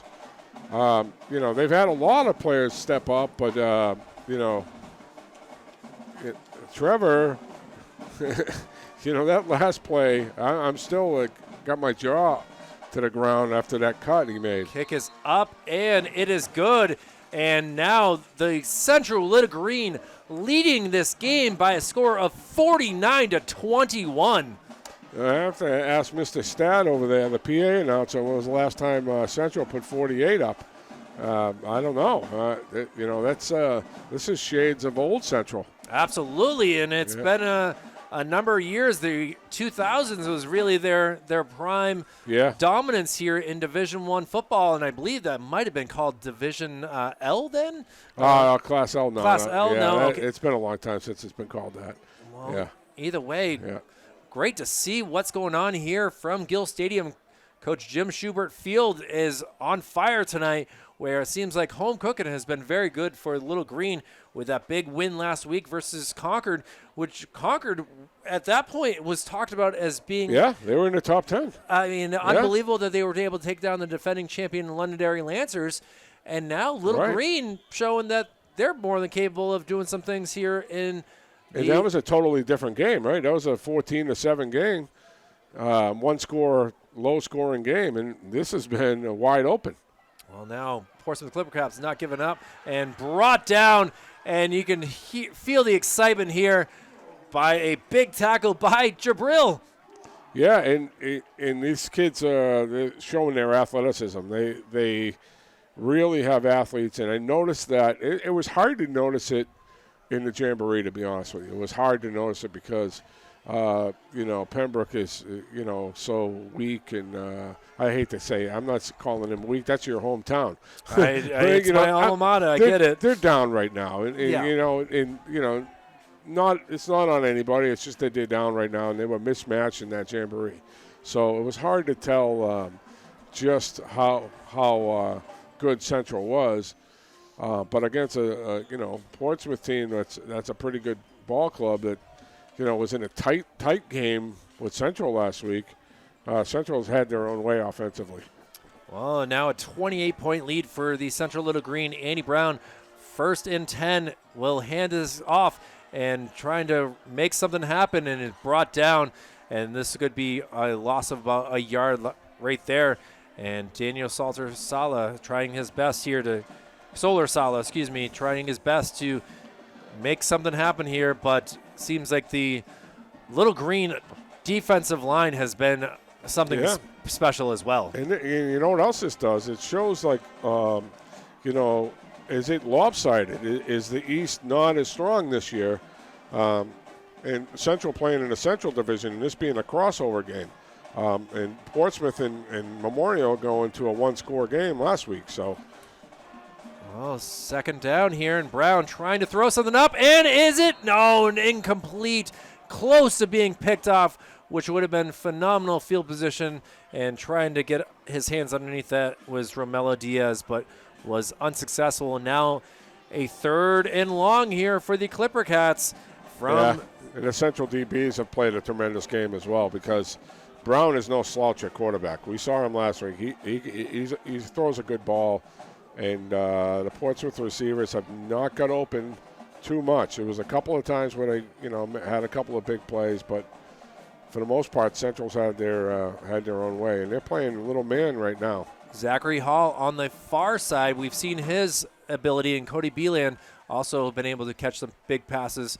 And now it's going to be Solar-Sala trying to get to the outside, is able to get the 1st down and more, and he's brought down at about the 46-yard line. Good for a Clipper-Cats 1st down. Yeah, and that's a good call by the Portsmouth. That's a strange one, right? You're 3rd and long, down this many points. But, you had 3 receivers on that side, and they kind of just ran the D-backs off, and they pitched it to your back, and he had plenty of space to get to the chains. Kind of like it, honestly. You distract everyone. You got to trust that your offensive line is going to make these blocks, and next thing you know, you have a 1st and 10 from the Central 47-yard line, 46-yard line, as the Clipper-Cats with now 65 seconds remaining in this 3rd quarter. And you got to remember, they came out, made Central stop on a 3-and-out, and then were able to go down and score. 3 plays, right? You know that they're still capable of a lot of things. Yeah. And now, late whistle here? Well, there was an incomplete pass, and the clock kept running, I think. Oh, that would do it. Okay. Yeah. So 54 seconds. There should be about 57, 58. But, the clock operator over here obviously wearing his Central hat knows that, I think they're just going to let it go here. It's not like it's a 7-6 ball game here. Which was something that we were expecting with both these teams not really scoring a lot of points. Central only scoring 14 last week, and then the Clipper-Cats scoring 13. So really, or vice versa, I believe it was actually, now that I think about it. But either way, Andy Brown sets up, goes deep, beautiful pass, and just over his wide receiver.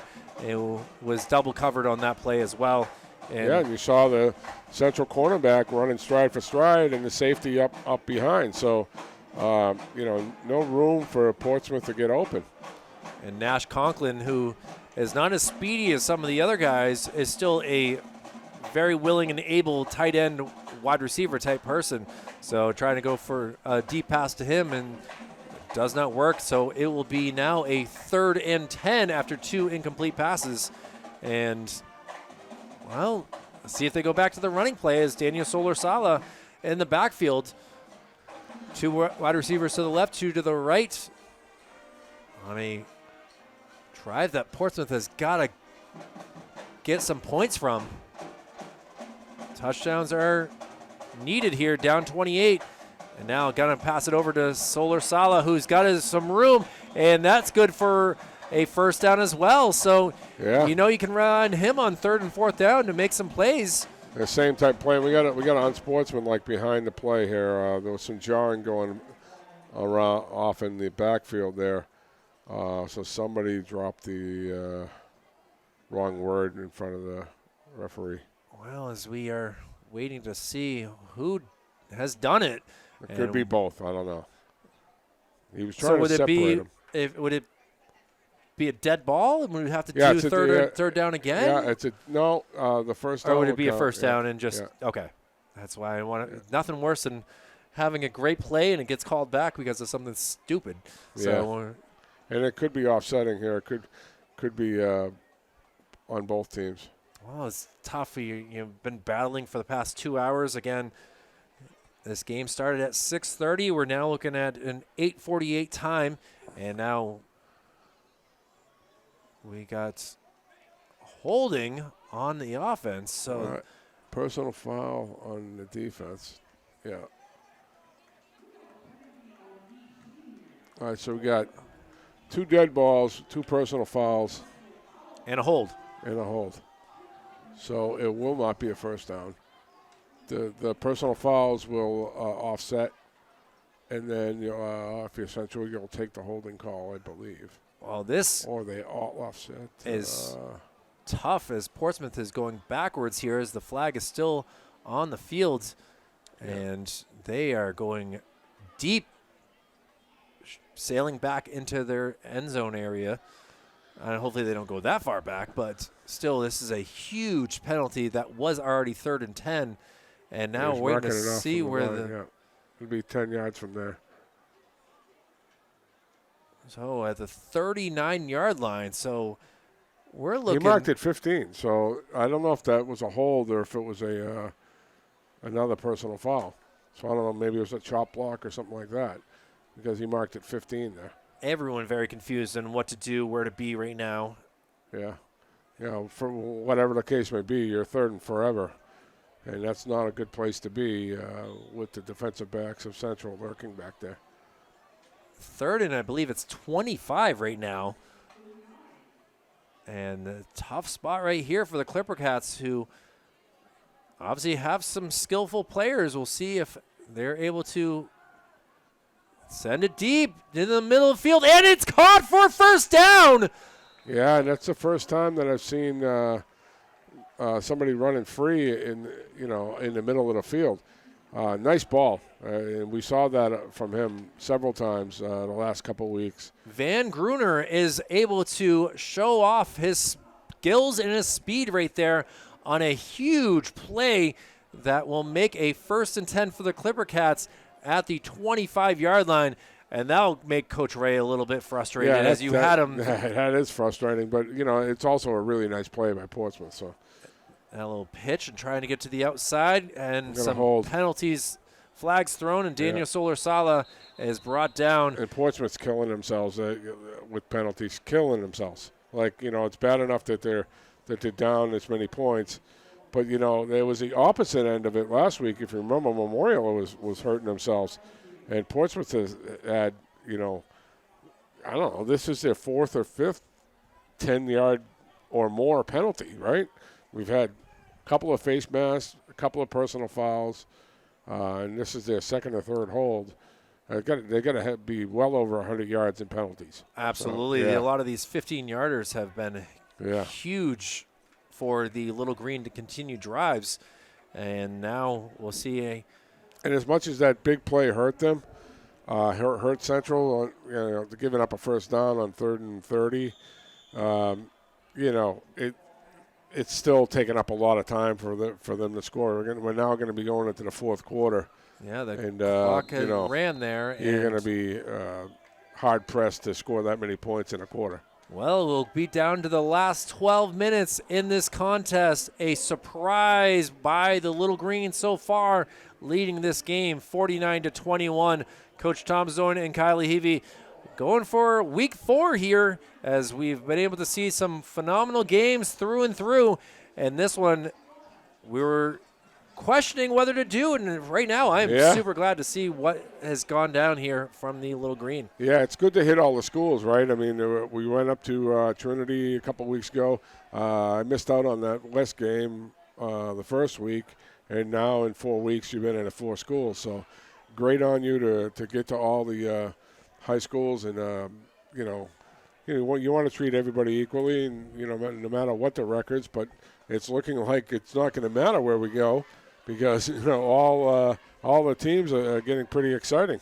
Well, it makes my life easy next week, Coach, that we only have one game to do next week. Okay. So that helps my choices Who very is in much. town next week? And next week we'll be at Memorial as they have the Spalding Red Raiders coming into town. All right. So that's where the a game chance is. for them to be 5-0 because the final at Timberlane is Memorial 40 and Timberlane 12. Then on Friday the 10th, Coach, we don't even have a game. Whoa. There's no one playing on Friday night as of this moment in time. We'll see if Trinity changes that as they are supposed to be playing a 1 o'clock versus St. Thomas on that day. So on Saturday the 11th. And now as we start the fourth quarter, we have flags being thrown as do I have this wrong? They're on the wrong sides of the field? Well, they just flipped because of the fourth quarter. What do we got? I'm waiting to no, they got everything squared away. The officials are in the right spots, and so now a 1st and 20 here for the Clipper-Cats, rolling out and just overthrows his intended receiver, and it will go for an incomplete pass. You can see that they were trying to get it to the fullback, and Anthony Flagg, and the pass was just outside of his reach, and it goes for an incomplete pass. And now it'll be a 2nd and long, which any sort of yards positive would have been huge right there for Portsmouth-Oyster River, but instead it takes 4 seconds off the clock, and now we'll have a 2nd and long, and they get the numbers here. As you can see, 66 and 0. Whether that means anything or not, 1 in the backfield, and that looks like Anthony Flagg has taken a little bit of a seat is Daniel Solar-Sala. Now Brown drops his mouthpiece, picks it up, puts it in, and he's going to pass play, and incomplete and kind of questioning. A hold in the back side. Yeah. You know, we really haven't said much about the sacks for Central Little Green. They really haven't had any tonight, but they have put a tremendous amount of pressure on Andy Brown at certain points. Well, you know, they haven't really blitzed anybody. They've been sitting back in coverage, and that's what's given Brown kind of a hard time because they've been sitting back and not deciding we're not going to rush more than 4, and we're going to sit back in coverage, and that has been the difference in the game. We got Sauhegan was up 33-0 out west, so unbelievable. It's looking like Sabres are looking like they're hungry. Yeah, they're probably the favorite in the division again, and West is trying to get to that level, and I think they will get there eventually, but they're not quite there yet. Well, that was a huge penalty on Central, so now it'll be a 2nd and 10. Brown throws it up and incomplete. Don't know if he would have been able to get his feet in bounds had that pass been a little bit lower, but either way, celebration going on for Central as now it'll be a 3rd and long from the 25-yard line. And the DBs have been right there. We'll keep talking about it, but, that was good coverage again. And, Central's defensive back, whoever the defensive back coach is going to reward his guys this week a little bit. Because we've seen a lot of balls in the air, too, right? I mean, we certainly have. Yeah. Well, here we go with a 11:45 to go in this game, and Portsmouth Clipper-Cats able to get a pass. Anthony Flagg makes some moves, gets down to the 10, and he's down at the 6-yard line. It will be 1st and goal for Portsmouth. Yeah, and it looks like if you bet the over in this game, you've got it. Yes, it looks like they might score. Not that you can bet on a high school game. You can't. We got another guy. Yeah, I can't see the number, but he seems like he's in some good pain right now. I think that was more of a collision than a cramp this time. Yeah, it seemed like there was some blocking going on from Portsmouth, who really wanted to get that first down. And Anthony Flagg is very strong. He's definitely reminds me, who was the running back for the Washington team in the 80s when they won touchdowns? John Riggins. John Riggins, that's what he reminds me of. Who happens to be a really close friend with my cousin Danny, who was the strength coach for the Redskins for all of the glory years. And Riggins was a great friend of his. What a tank that guy was. No one wanted to tackle him, and that's why the Washington was able to win those Super Bowls back in the day. And now with 11:37 to go, and able to get up in his own power and hopping around, so that's Oh. a great sign right there, as he will have to come off the field, and that's a lot of hopping right there. Yeah, I mean, if you're doing that, I guess you're going to be okay. Because if you can do that all the way across the field, then, you'll be able to shake it off. Because if that was a big injury, you wouldn't be able to do that. Liam Patton, who has done a great job of being the second-string running back, will hop his way as finally get some help from his teammates, as Portsmouth will have it first and goal, again, from the 6-yard line, looking to cut this 28-point deficit down to 21. And now it'll be Daniel Solar-Sala, who is trying to stay on his feet. What a great job, and he's able to get in the end zone. What a run right there from Solar-Sala, able to get in and put 6 up on the board. Yeah, tough run, because he was hitting the backfield, and, he got some yards after the hit. And, that's what you got to do when you're a big back like him. Square up your shoulders and get to the end zone. And, Portsmouth isn't going quietly. Good on them, but also that took a long time to score. I certainly Right? did. So, Central's, they're okay with that. They're not okay probably with, they don't want to give up the touchdown, but at the same time, if it's going to take them that long to get it, then, it's their advantage, because Portsmouth has had no answer for Central's offense. So, well, with 11:29 to go, some changes here as Solar-Sala will try to get another point here for himself and for the Portsmouth-Oyster River Clipper-Cats. Kick is up, and what a kick right there. It is good. And, well, for Solar-Sala, he has scored the last 14 points himself for the Clipper-Cats. yeah, it's good if you had him on your fantasy team. Oh, right, absolutely. I mean, yeah, you guys got one going with the morning show crew. You guys are talking a little smack back and forth, I hope. I hope so. As trying my best to keep up, as I've been able to score, but it seems like I've been playing the highest scores of the week. Oh, and yeah. I can tell you that Daniel Solar-Sala would be on the opposing team that I'd be on at this rate from what we've been able to see. And now, at the same time, some limping here going on from Central. I mean, their special teams. The guy just ran on the field, and now he is limping here. Yeah. And not a good sign right there. I would kick it to him. If I was Portsmouth, I would kick it right to him. Not a good It looks like he ran out there on one leg. You have smaller teams, sometimes it's difficult. You can't take plays off. And now we'll see if Portsmouth will do an onside kick or anything here. No, he's going to send it down the middle of the field, and this will go into the end zone for a touchback. So is it me, or he kicked it in the same spot just about every time? he really has done a phenomenal job. Yeah, I would be down as a head coach. I'd be down there screaming at the kid and telling him back up and stand there, because that's where he's going to kick it. And, what I'm intrigued on looking at this field, Coach, is where's the pylon for the end zone? Did someone steal the pylon the on front one? The front western side? Like, you see right there. If Scotty was still working here, my son, then I could call down to him saying, "What's going on down there?" But weird that he's see been out of here for a couple of everywhere years. else. Every end zone has 4. Maybe they're missing one. I didn't notice if it was there earlier in the game or not. We really haven't had any end zone plays on that pylon area, but here we go. 1st and 10 from the 20-yard line. Central Little Green with the lead, cut to 21, and now Jabril will be wrapped up and brought down. This will be a 3-yard loss, and Anthony Flagg has come and played defense quite well with trying to wrap. I'll say one thing. Portsmouth kids did not give up. I mean, they were down 49 to 21 just a few minutes ago, and they could have easily have backed up the bus and warmed it up and get ready to go on to next week and then get their next opponent in the Eastern Conference and see if they can do a little bit better. But Central's going to have to finish the game strong here. They're not going to be able to just kind of run the clock out. They're going to have to keep playing.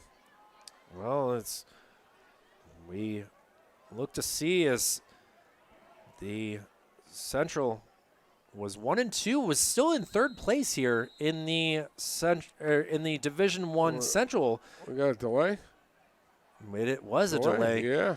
Yeah, and again, there we go. We're running back to the sideline for the play. You got to finish the game. You've done such a great job for 3 quarters. You got to play 4 quarters in high school football, and if the game isn't out of hand and having JV players in there, you got to finish it. You got to concentrate. Well, now and not just another stop here does run the clock, but that penalty was huge to kill the clock a little bit there. For the Little Green, they have had 3 straight home games, but that will end as they will be traveling to Alvern to play the Broncos, a 7 p.m. game next Friday night. And, well, looking at things for the Eastern Division, for this Portsmouth squad, they will be at home versus Winnacunnet after traveling the past 2 weeks here to Manchester with a, again, 19-14 loss last week, and we'll see what the final score ends up being here as the clock continues to run, 9:50 remaining. As then Portsmouth plays in Oxford Hills. I'm not sure, is that a main team, Buzz? Have you ever heard of Oxford Hills? Oxford Hills is a main team. Yeah, they're playing them in a few weeks, so that's going to be a weird one. Yeah. So Drake ranging back. It's going to be a little screen, and he falls down. Kind of a unneeded fall on him afterwards. Well, wasn't that the kid that just hopped off on one leg? No, it's not. It's 14. I'm sorry. But he's looking a little gimpy as well. Isaiah Soto was the receiver for that, and that was not a good series by Central. Again, you have to finish things off, and they went backwards a dozen yards there. Yeah, they certainly did. They went back 10 to be exact, so it'll be 4th and 20, and instead Central will be kicking from within their end zone. The receiver standing at his own 45. If you get a quick touchdown here, then things get a little bit more interesting. I mean, it's still a big lead, but you don't want to just glide on it. The kick is a good one here. It's going to be caught at the 50-yard line, and he fair caught it, and you can see the anger in himself that he certainly had plenty of room in the area. And Cody Bilad, I mean, he can't say he's been a big part, but he knows that he kind of could have. Yeah, and that's something that he could have been coached up on too, because sometimes you don't want to waste time just getting 1 or 2 yards on a return. You kind of just want to make the fair catch and then see if they can score offensively here. Well, 1st and 10 for the Portsmouth-Oyster River Clipper-Cats from the 50-yard line, as now 8:33 remaining. Again, time not on their side here, as Central looking to get this victory here. Portsmouth in the shotgun. Andy Brown is got to be brought down. I'm not sure what was going on there. The play was screwed up. And I think he was supposed to hand it off, and in the back didn't expect the handoff, and that was screwed up from the get-go. Well, a guy who was dealing with cramps able to come in and get that sack, and great to see John Dang out there bringing that boom there on that sack. That's a loss of 5, and now it's a 2nd and 15 for the Clipper-Cats. The band playing right underneath us. You can feel the floor vibrating here in the press boxes as they are trying to distract and annoy the Clipper-Cats as much as they can. Brown looking, and got to make a connecting pass, still on his feet. Gets past 3 Little Green players, and a great job trying to get some positive yards and make this a 3rd and short, and that was caught by number 11 in Zachary Hall. Yeah, these last 2 drives, Central has kind of gone into the bend, don't break type of defense, giving up the underneath stuff and, trading it for the time. So when you have this big of a lead, you can afford to do that. Well, it was good for a 12-yard gain, but it's still 3rd and 3 here as the Clipper-Cats man in motion, and they're going to run into right up the middle, and that'll be good for a 1st down as Daniel Solar-Sala is still not giving up on this. Yeah, he's going to have a 100-yard day, right? Oh, absolutely. Yeah. I mean, he's certainly on that play was able to gain almost 20. So great hole up the middle. Good job by the offensive line to give him. And now some late changes here for Central. Brown in the shotgun.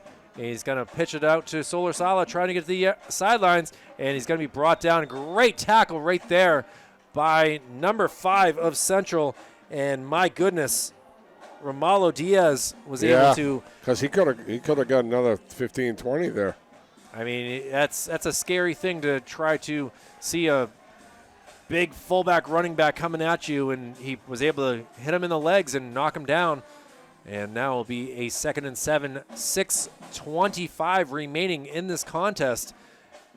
Now quick pass to the outside, and he slips on the turf and goes down. This will be short of the first down. Play was to Sam Biddle, and Biddle was going to be short for the first down, so it'll be about 3rd and 2 here. I think I'm going to get the total offense of this game. We've racked up some yards back and forth. Certainly have, and now trying to. Daniel Solar Sala is going to be brought down, but it will be still good for a first down. Is it, though?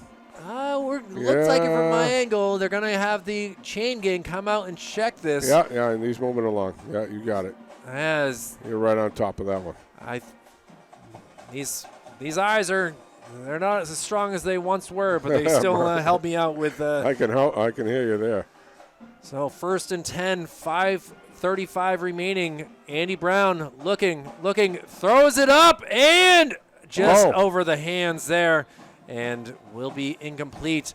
And looking for any flags on the play here. Doesn't look like there is, so just an incomplete pass. Yeah, and now with 5 minutes left, the clock was still running on an incomplete pass. So I think the home clock was in session right there again. Well, they finally stopped it. Probably about 5 or 6 seconds came off. You never had anything like that in your career, right, Buzz? Yeah, I've had both sides of it. So waiting to see what they are going to say here. Referees are still getting together. He's trying to get the actual time from the back judge. He's supposed to have the well, how's the back judge supposed to know when he's got this back to the scoreboard? He's supposed to have the on-field time. Oh, gotcha. Yeah. Okay. Yeah. As the band, again, it makes it tough to be able to yell up. But Coach Ray has a very loud voice. He's going to come over and go.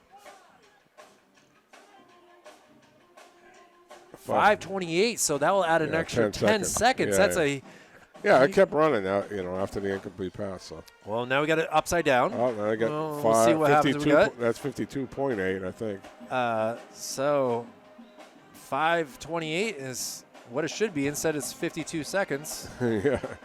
So now we have 52 minutes. This is good. This is what makes Coach Jim Schubert Field special to play at, with trying to get this scoreboard working in every single sport that is played here. And, we still are having some issues here. 0-5-2-8 is what you got to put in. 0-5-2-8. Do a slow zoom to see that it's going to be fixed in time, but it seems like it's still. There we go. Okay. There we got it. We are able to get back to the action here as, again, Portsmouth down 21 points with the ball, trying to get some more. Brown looking, throwing deep, and flags are thrown. We'll see what the penalty will be as in the end zone. Pass interference on the D. So, 15 yards from there, from the spot. As 6 seconds came off the clock, 5:22 now, and we'll see. Referee Page wants to make sure that he gets things clear as being so close to the end zone. On the offense. Wow, interesting. The push off. Trying to maybe use the leverage of being able to lift off to get that. Yeah. It was tough to tell because it was in the back of the end zone there.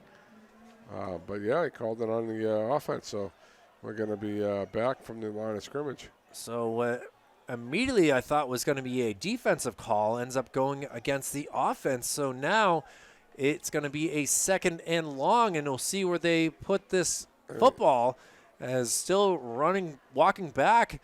And he's going to be bringing it to about the 37-yard line. 100-plus yards of penalty yards for Portsmouth tonight. I think that's going to be what's going to make these coaches sleepless tonight. That's a lot. That's a lot of long penalties. It's a lot of big ones. Well, now here we go with a second and they already completed this before. It was a 3rd and 29, and they were able to complete it. So we'll see as Zachary Hall gets open again. It's an all-out screen blitz and able to make the catch. Anthony Flagg running back to his defenders or his blockers and is brought down right about the 21-yard line. So it will be a 3rd and 9. It looks like it would be. Good call by Portsmouth offensive coordinator there, and that was Solasala again. I mean, I don't think there's any question who the player. My of the apologies, game. I thought it was Flagg, but they got the same type of body, right? But there's no question who the player of the game is going to be for Portsmouth. Right? Oh, absolutely. I mean, that's a no-brainer, that one.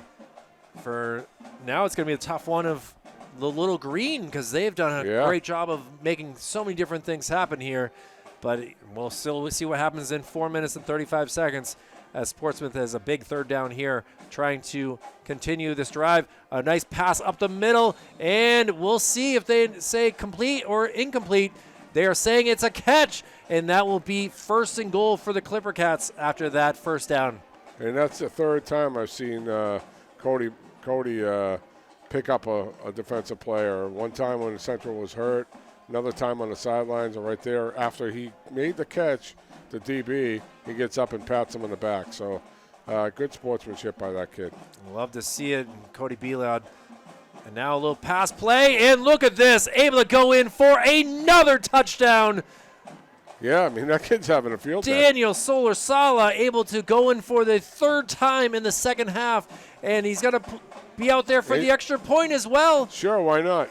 Let's kick the extra point, too. He has scored all 20 points in this second half for this squad, and my goodness, I think did he have one of the scores in the first half, too? I think he did. He might have. Yeah, so, he's having himself a night. If the defense was able to do anything, this would be a different story, but, they weren't. And Central is kind of backing into this win, not long ago. And good. They were up 49-21.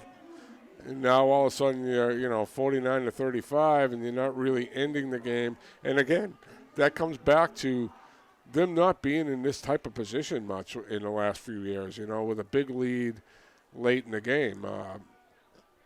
Hasn't happened a lot with them, and it's tough way to manage the football game. It really is. I've been in games where I've had big leads, and you're trying to manage on how to run the football game out. But when the other team is still scoring points, you've got to keep playing the way you've been playing the entire game. Don't change anything. Well, with 4:02 remaining in this contest, we have had 84 points scored between the two teams. We talked about it earlier in this game that with 53 seconds into the contest was when Portsmouth took the lead, and now here we are with a 14-point game with 4:02 remaining. And, the last time Portsmouth kicked off, they held the Little Green to a 3-and-out. Now they're going to go for the onside, and it's going to be trouble, and it's going to be recovered. It looks to me like the Portsmouth Clipper-Cats were able to recover that, but we'll let the officials decide. Central got it. It was Central. Yeah. Okay, is there going to be a pat? Yeah, bounced past the first guy. That was a pretty good onside kick, not bad. But Central up player there, number 5, was able to grab. And, we said his name a number of times. He is. Yeah. And Ramallah is able to really help this Central Little Green try to preserve this victory. Again, still 4:01 remaining, but you expect a lot of running plays here to try to kill some more time. Portsmouth's going to sell out on the run here, so maybe a play-action play will just end the game. A couple of first downs and this game's over. We'll see if Owen Taylor-Gelinas comes into play here again, but now a run play that's good for roughly about 4 yards, and now under 4 minutes to go as the clock will continue to run. And now we're getting to a point where Drake's not having to run all the way to the sidelines. He's already got the play, and he only ran halfway before Coach Ray told him what to do. He's probably running the same play back, because now you're just trying to run it out. And he saw that Portsmouth isn't going to call a timeout, because if you were going to call a timeout, you would have done it after that first down play. Maybe they'll change their minds after this, but a 5-yard run is going to help you. Oh, for sure. Now a 2nd and 5, and try to do the same thing, and this will be good for a first down. And into Portsmouth territory goes the big man. And that's the way to run it out, right? That's what they were missing on that previous drive where they went just nothing but backwards. And they decided, okay, we're going to go over our big offensive line on the left side and try to run this game out and just use the clock. And Portsmouth is looking like they're not going to fight the clock anymore because, it's a tall task with 3 minutes left. Yeah, we're under 3 now, and time is ticking. And now Drake gets the side, and same thing, run it to Jabril, and he's able to get about 2 yards on that play, trying to get him to possibly he's fumbles. Holding on the ball. Yeah, he's holding on to the ball nicely. And now Portsmouth is going to call a timeout. Well, no, I'm sorry. You got an injury. Yeah, you got an injury. I would have been surprised if they called a timeout there, but we got a Jacoby Sanchez they're is charging down. them with a timeout with a central player injured. You really can't do that. You can't charge Portsmouth at a timeout with an injury on the other side of the ball, can you? And it looks like Sanchez might be in his helmet's off, and he's talking to the trainer here, and so aren't the captains here for the Little Green, trying to get the explanation of things. Maybe they feel like they're being held on to a little bit. JV and Beckles out there wanting to get some clarification on some things. As again, 2:31 remaining in this contest, and able to get up on his own power and walk back over. So good to see Jacoby okay. Most of the injuries tonight, that's been the case. They've been able to walk off the field. We've hadn't had any bad injuries. I don't think it's anything that's going to keep them out. Again, a question mark on the Portsmouth player. On the first play of possession. Is this a different game with Gidney in there? I think 100% think it would be. And we said his name time and time again last week. Yeah. And to know that we only got to say his name once today while he was in the game performing. So 2nd and 8 now, go the Little Green, and a run here trying to find a hole, cuts it back to the outside, and is going to be brought down at about the 39-yard line. And it's just it's a ball possession run is what he's doing. He's not trying to break anything. And now we're calling a timeout if you're Portsmouth. So I guess I guess they're not going to warm the bus up.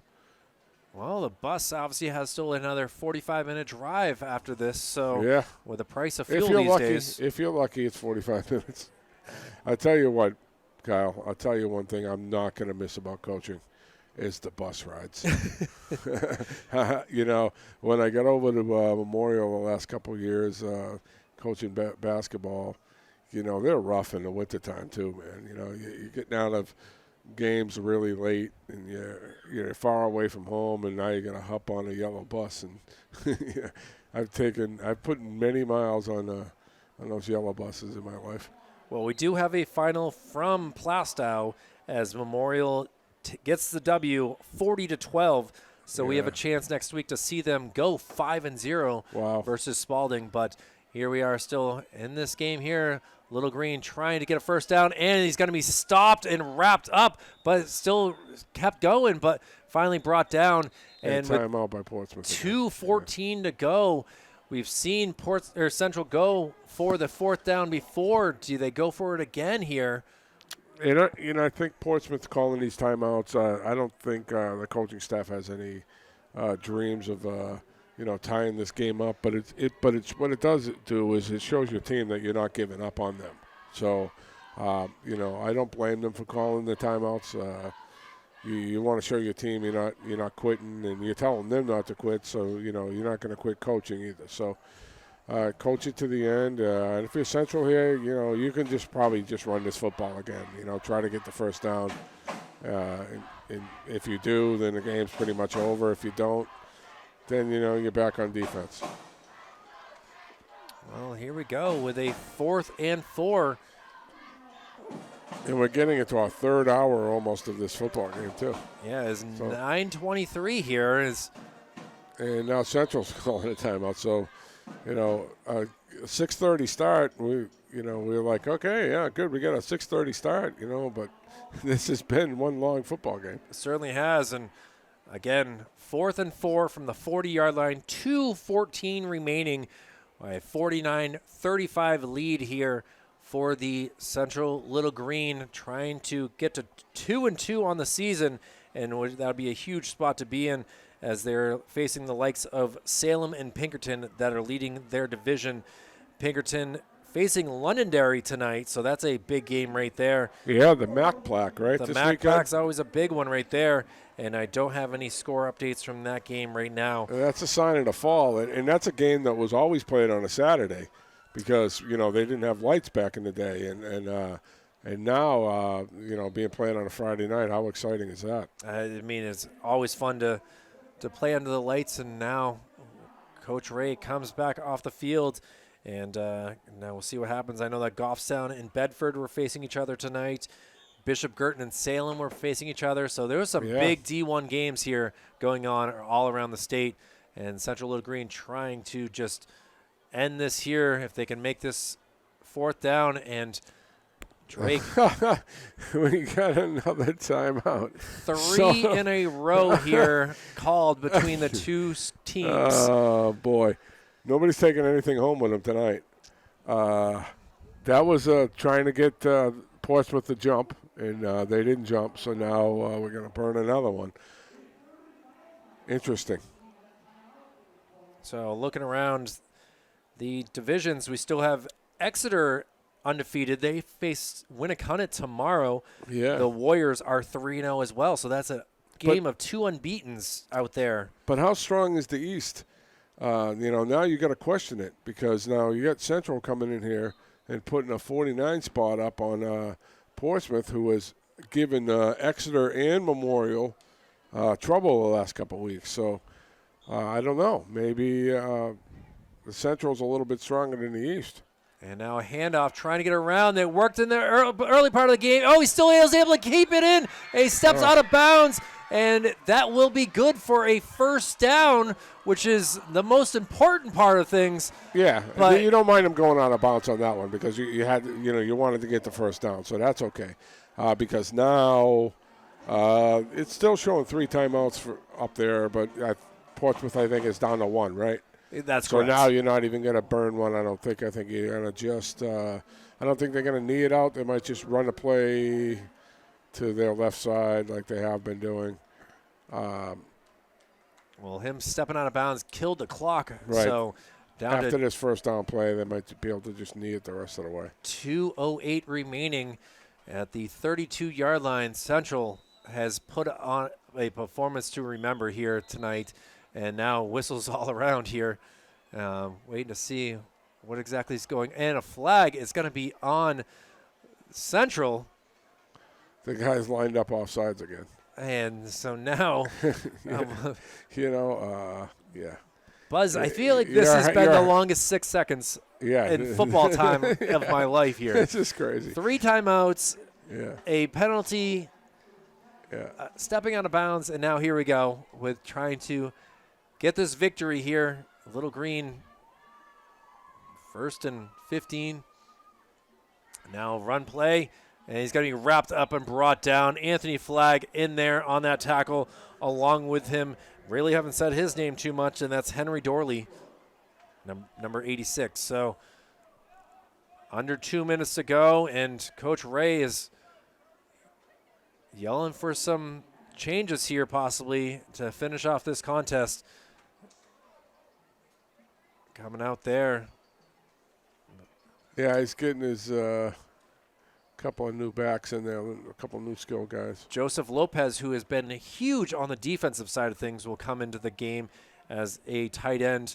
And they're in victory formation. Also, number 44, Noah Kamola out there. And, well, what a night it has been for the Little Green, as they are going to go to 2-2 on the year, 2 back-to-back wins, and huge to have all the teams in Manchester with winning records, or at least even so far late in this season here. Yeah, it's been a while since Central's even been 2-2, and been a long time since Memorial's been 4-0. That's for sure. And West at 3-1. I'm trying to think back if I was 3-1 at all when I was there. I know we won 4 in a row one year, but yeah, 3-1's a good start for them as well. And with the last knee, the game officially is over, and the Little Green will get the victory by a final score of 49-35. 84 points scored in this contest. And we know, Coach, who the player of the game is for the Portsmouth-Oyster River Clipper-Cats, and that is Daniel Solar-Sala. I'm having a tough time deciding here for the Little Green. To me, it's Drake James. I mean, the kid showed tons of poise, had a ton of yards in the air, ran the ball really well, really ran the offense tremendously. I mean, put up 49 points as a sophomore quarterback against a really good football team. That it was him. To me, it was between him and Trevor Gray. I'm going to give it to Trevor Gray myself, as Trevor we Gray can kind of did a lot make of things good easier. things, So congratulations to the Off the Mark Sports players of the game for both sides. As it's been a fun one here, a long game here, Coach Tom Bozoin. We're going to have another week here to get things going here, and we appreciate all the passion and love for Manchester Public Television viewers to see that this happens time and time again, as the fun night here from Coach Jim Schubert Field, as Gill Stadium is, you can see the players celebrating with the cheerleaders and now running over to the fans. And, we'll leave it at that here from Gill Stadium. Again, the final score, 49-35. My name is Kyle Heavey. This has been Coach Tom Bozoin. We got Executive Director Jason Cody, Operations Specialist Joe Lar, Operations Assistant Brendan McCormick. This has been a production of Manchester Public Television. We look forward to seeing you next Friday for more Friday Night Football here on Manchester Public Television.